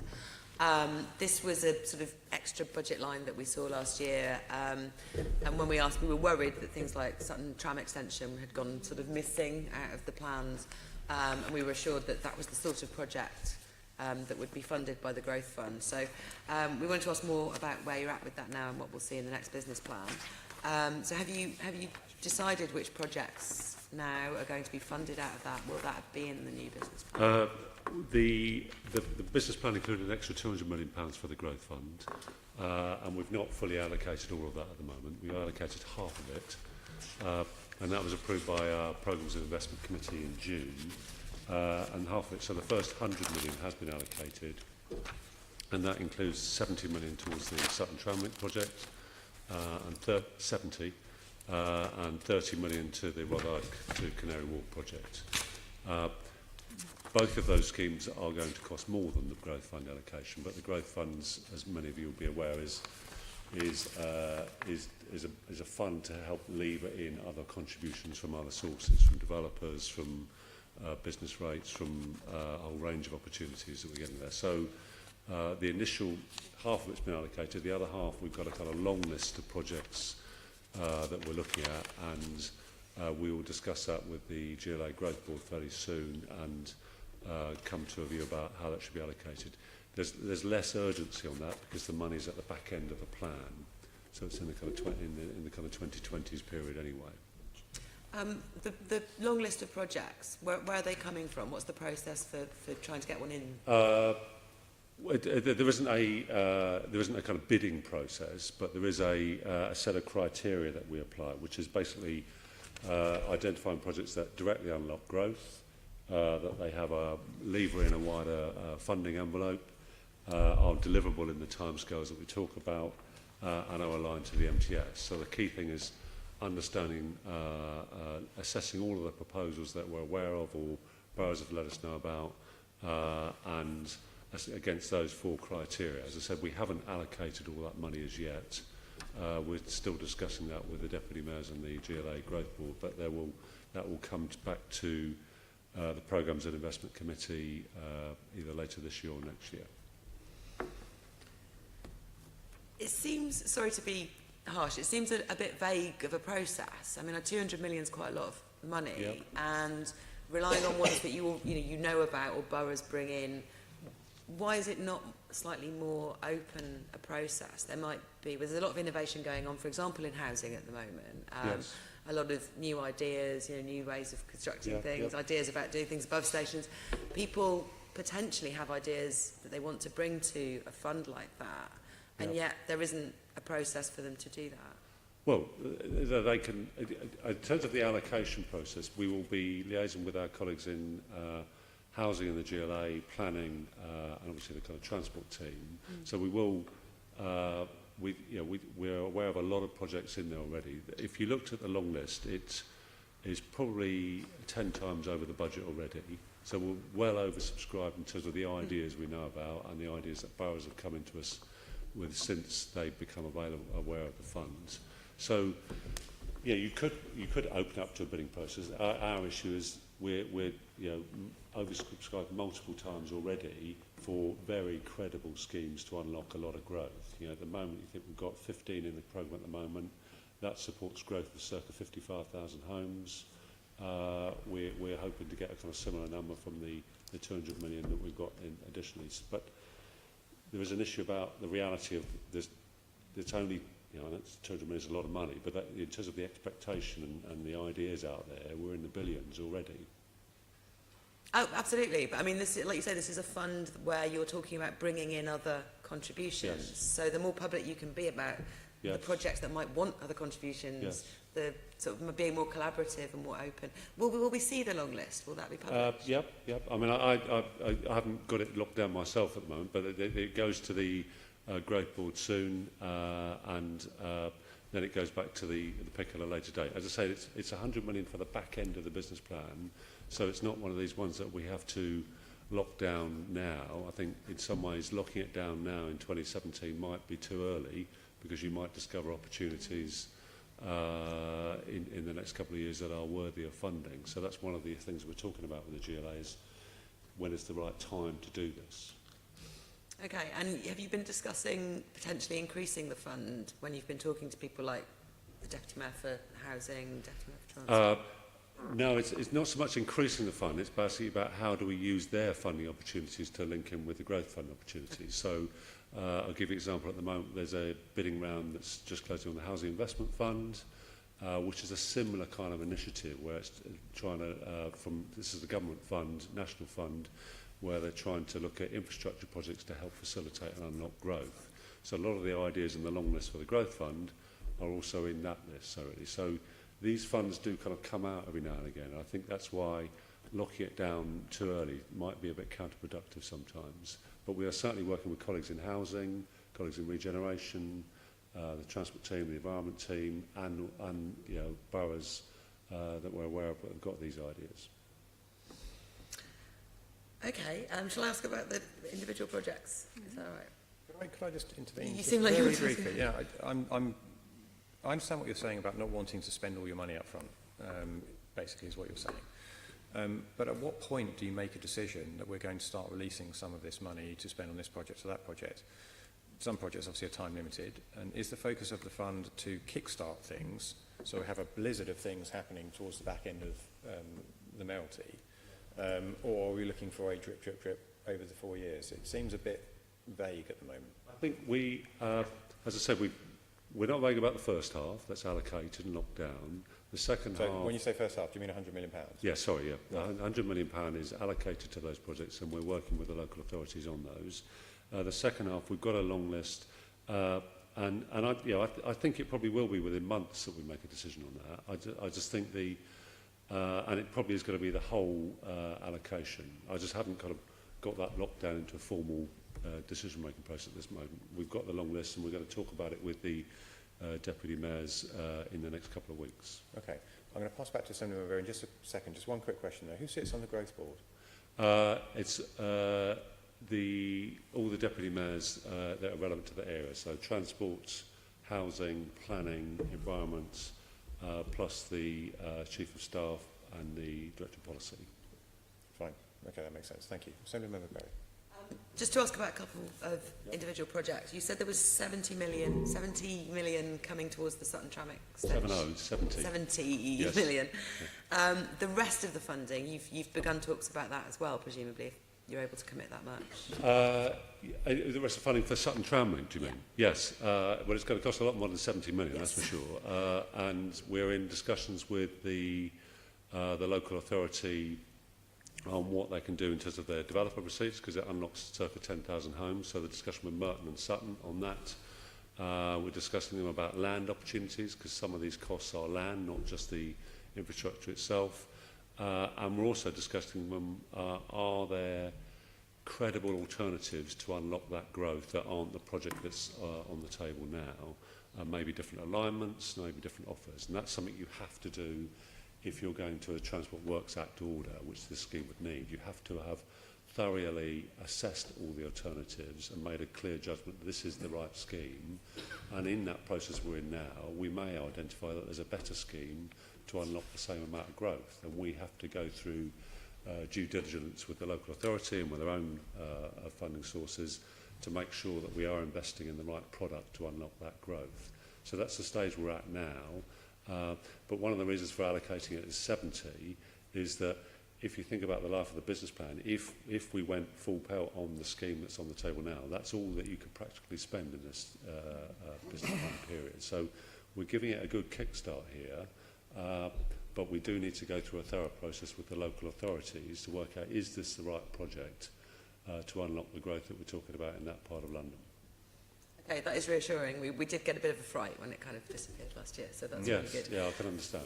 Can you give us an update on the Metropolitan Line project? That's very complex in terms of who's funding that. Is that Simon? I can try. It's not my specific project, but what the reality is, we had a funding deal with government and the local authorities, Hertfordshire, for 284 million. The market is telling us that the scheme will cost more than that. And there's a funding gap of circa 50, and we're in discussions with government and Hertfordshire Council, County Council, as to how that gap should be covered. So that's a kind of live debate at the moment. Part of the issue for us in terms of the growth fund context is that the growth that scheme could stimulate is not within the London boundary, and that's something we're discussing with that, the Herts, as to whether they can contribute more, or we're also working with them on this housing investment fund and whether they should put in a bid to that fund to plug the gap that's emerging there, because part of the growth is employment growth, but it's also housing growth. But as I say, it's the growth that's not in our catchment, and it's their responsibility to bid for that. Yeah, we've taken that one on rather, haven't we? Can you outline a bit more how you get to the funding up of 50 million? Just that we have a letter from the Commissioner from May that outlined 84, I think, as the well, my understanding is that the funding agreement that was locked down before was circa 284. When we're going out to market and asking the market what their views about how much it would cost to deliver the scheme, they're saying that you would need circa 50 million more. So before we the kind of press the go button on this with the contracts, clearly you need to have an understanding about who's going to carry those extra costs. Given that the major beneficiaries are not London taxpayers and fare payers, then we rightly have a debate with government and the local hearts as to say, well, shouldn't the responsibility lie with you in terms of how you fill that gap?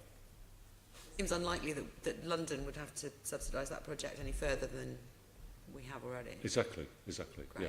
That's good to know. The other one that stands out as being underfunded is the Barking Riverside extension on the list that we have from the Commissioner in May. Sorry, that's news to me. That's got a consent, and that's we're just about to procure someone to deliver that. So I think that hasn't got a funding gap. That has got a kind of what I call a kind of funding cocktail, as it were. It's got a whole series of contributors to that, including us, but we're okay in terms of the funding for that scheme, as far as I'm aware. What is the cocktail, the funding cocktail? I haven't got it in my head. I can certainly send it to you. It's on public record. Okay. We contribute to it. I think there's contributions from the developer, central government as well. Okay. But I haven't got that here, but it's on public record, definitely. We can get it sent to you. That's fine, thank you. That's all. Okay. Assembly Member Pigeon. Just a couple of quick follow-ups of those. On the Metropolitan Line extension, when do you think you're going to have an agreement reached? Because I thought it was critical, the timing, because the Transport and Works Act is almost out of time. So unless you actually start on site, you lose the whole project. Yes. I haven't got a definitive timescale, but you're spot on that we can't just prevaricate and keep on going with this. We have to come to a decision, otherwise the consent time expires. I'm afraid I don't know the specific date as to when that is. I think it's by the end of this year. But there is a debate, an ongoing debate between government, ourselves, and the council as to how we should plug that gap. And is part of the issue here that Network Rail had underestimated the cost of works needed? You could determine that. Their view is they've gone out to market, and the market is telling them that it's a lot more. So, yeah, okay. And then on the Sutton issue and the tram, you said you're looking at other options as well. When will that be clarified, that work? Will it be ahead of this December business plan? No, I think it's ongoing work with the local authority. We've started a dialogue with the local authority on alternatives to the scheme as part of the due diligence to develop a Transport Works Act order. So I would imagine that's probably early next year. We're assuming that money will stay within the business plan this year, and we will continue to progress the scheme. The aim is to try and to develop a scheme to powers this, by 19 or 20. So that work is ongoing. But I would say the kind of business plan cycle is separate to this. This is a kind of scheme development cycle that will probably take a bit longer. But there's an ongoing debate with both local authorities about the options there. Great, thank you. Okay, we're going to move into our final section, which is the crystal ball section, and Assembly Member Bailey is going to lead that for us. Looking forward with the name Crystal Ball session. Obviously, the Mayor's published his draft transportation strategy, and I just want to ask you, Simon, what changes do you think TfL may need to make to its capital investment programme to match up with what the Mayor is asking for? So the Healthy Streets agenda is really, it's really exciting, and actually the main area that we're having to look at is what we need to do to deliver the Healthy Streets agenda, and how how that changes, if it does at all, any of the things we'd previously been planning. As I mentioned earlier, the approach we're taking to Healthy Streets in this business plan is to look at buses, streets, walking and cycling in the round, and work out how to most effectively deliver the outcomes that the Mayor's Transport Strategy is looking for. So could we be looking at extra spending on cycling infrastructure, for instance, that sort of thing? We're certainly looking at extra spending in the overall Healthy Streets agenda, yeah. So you haven't identified any particular areas that may need extra? We're in the process of doing that at the moment as part of the business plan process. Okay. The Mayor's also committed to introducing Wi-Fi on the underground. Yep. How far advanced is that project, and how will it be funded, and will it show up in the business plan, or how will it show up in the business plan? That is a good question, and I don't have the answer to that one, but I will get it for you.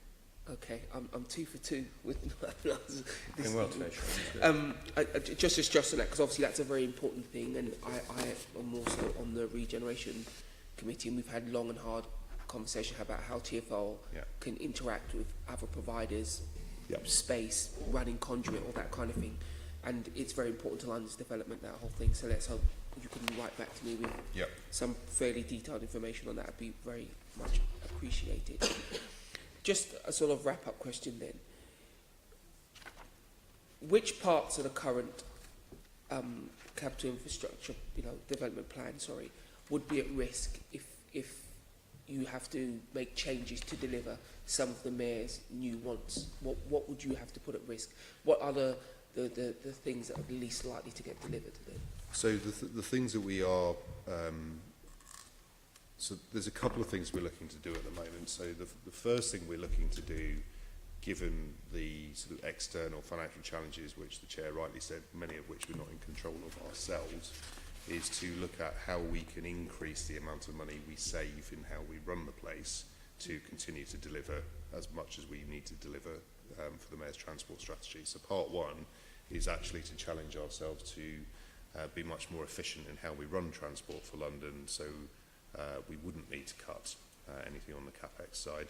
And then the second part of the equation is in looking, and we haven't finished this process yet, at the potential impacts in terms of demand on our services. Was any CapEx that has sort of a marginal impact upon demand. So if we see that there is going to be lower growth than we had expected, if there were projects that were facilitating a small amount of incremental capacity, rather than the big projects and the main, and we're looking to safeguard the Mayor's main MTS priorities by looking at if we do need to do something, it's in either the cost of delivering some of the schemes, or if something was a sort of marginal capacity improvement, for example, whether that still makes sense if we don't think we're going to see the increase in demand that we're expecting. So is there a work stream that's looking at the overall world of TfL and where these projects lie, or are they being looked at independently? And when would we have some indication? When would you be able to come back to us and say, these are the projects that are either going or at risk? When will that happen? So that will absolutely be resolved in the 2017 business plan. So I think, is it January the next? You said December, didn't you? December. So in December. Slipping already. I won't. So when we next see you in December, then we'll be able to give you the business plan's published in December. I was talking about the next when you one come of and these see us. meetings when we next see you. So next time we see you after the business plan, we'll be able to tell you. So everything hinges on this business plan. The whole discussion has basically been wait and see. So may go chat in January then. Yes, January should be packed, as they say. I'm about finished there. Okay, one washing up question for Alex, which is around the OPDC. Before you arrived, Alex, we were talking about work that was going on for transport infrastructure on the OPDC site. And as part of the discussion, we were told it's part of the City Planning Directorate, which is you. Yes. So what work have you been doing on transport infrastructure around the OPDC site? Well, I'm meeting with the chair and the chief executive this afternoon. That's my next meeting, in fact, to talk about that very issue.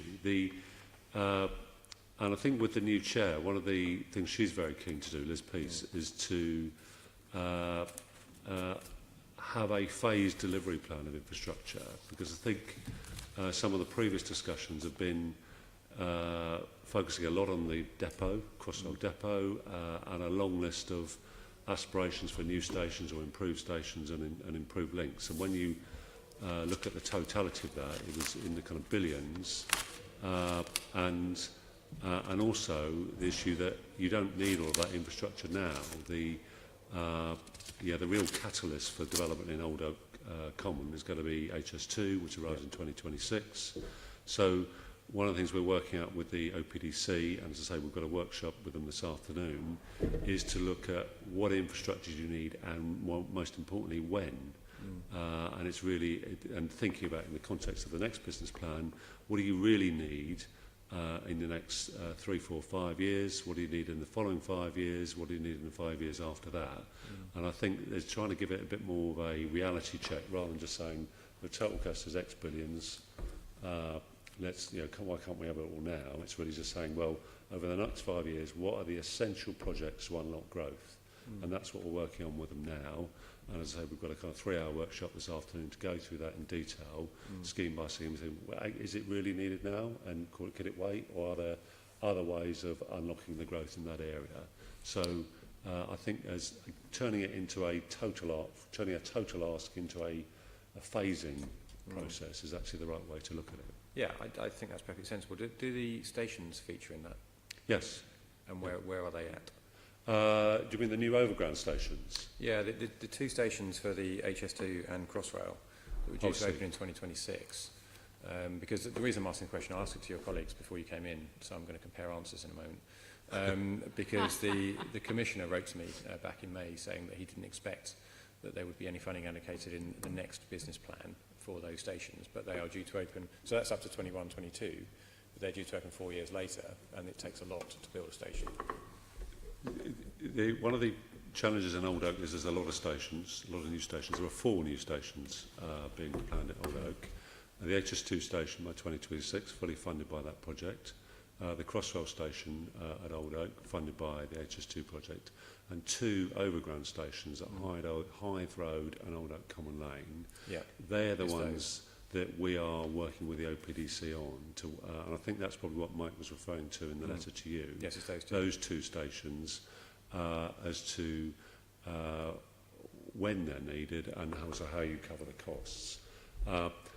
My personal view is they are not needed in the next few years. The development isn't there, and you'd have a station serving, well, on one side just a second-hand car site, which is obviously a very large one, but does it need a new overground station? I don't think it does at the moment.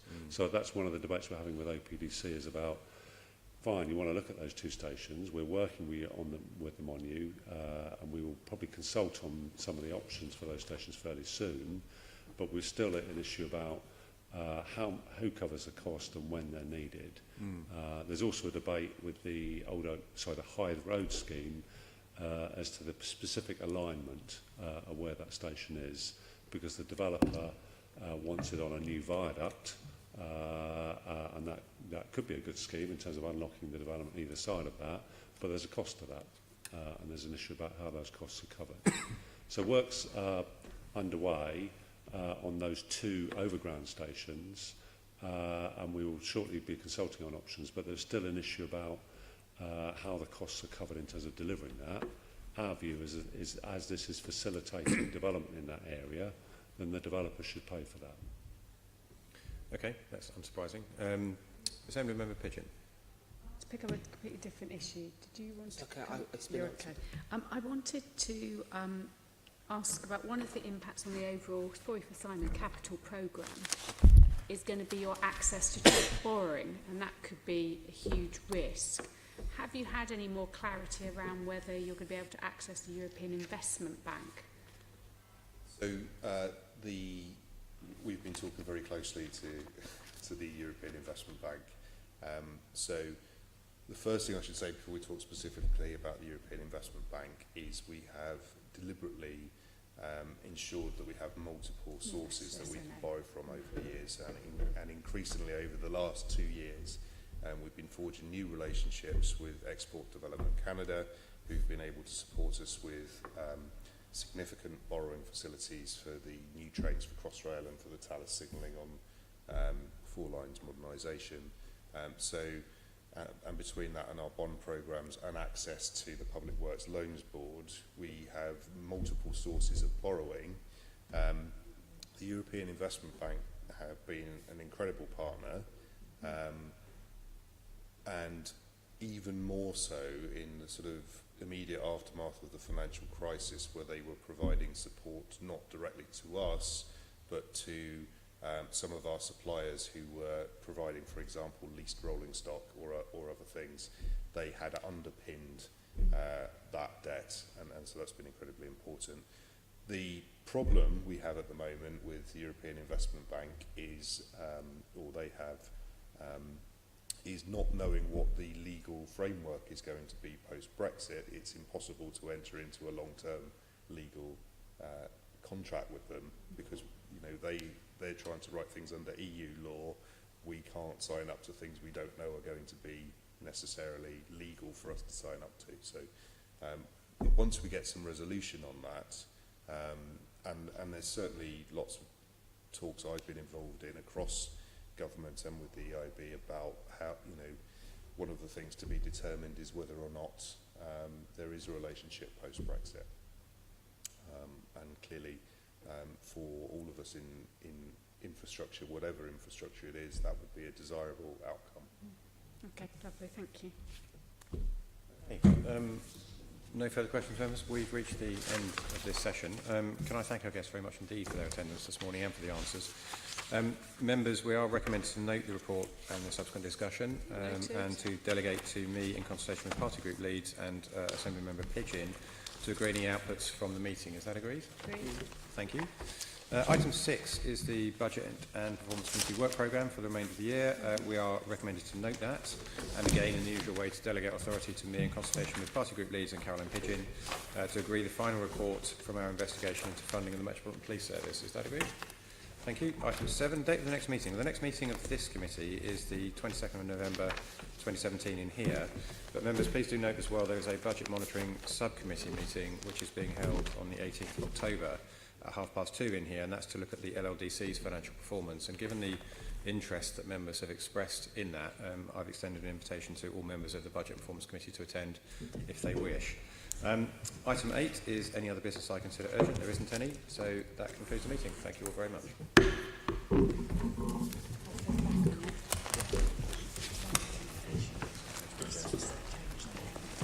GLA Chamber Sound. GLA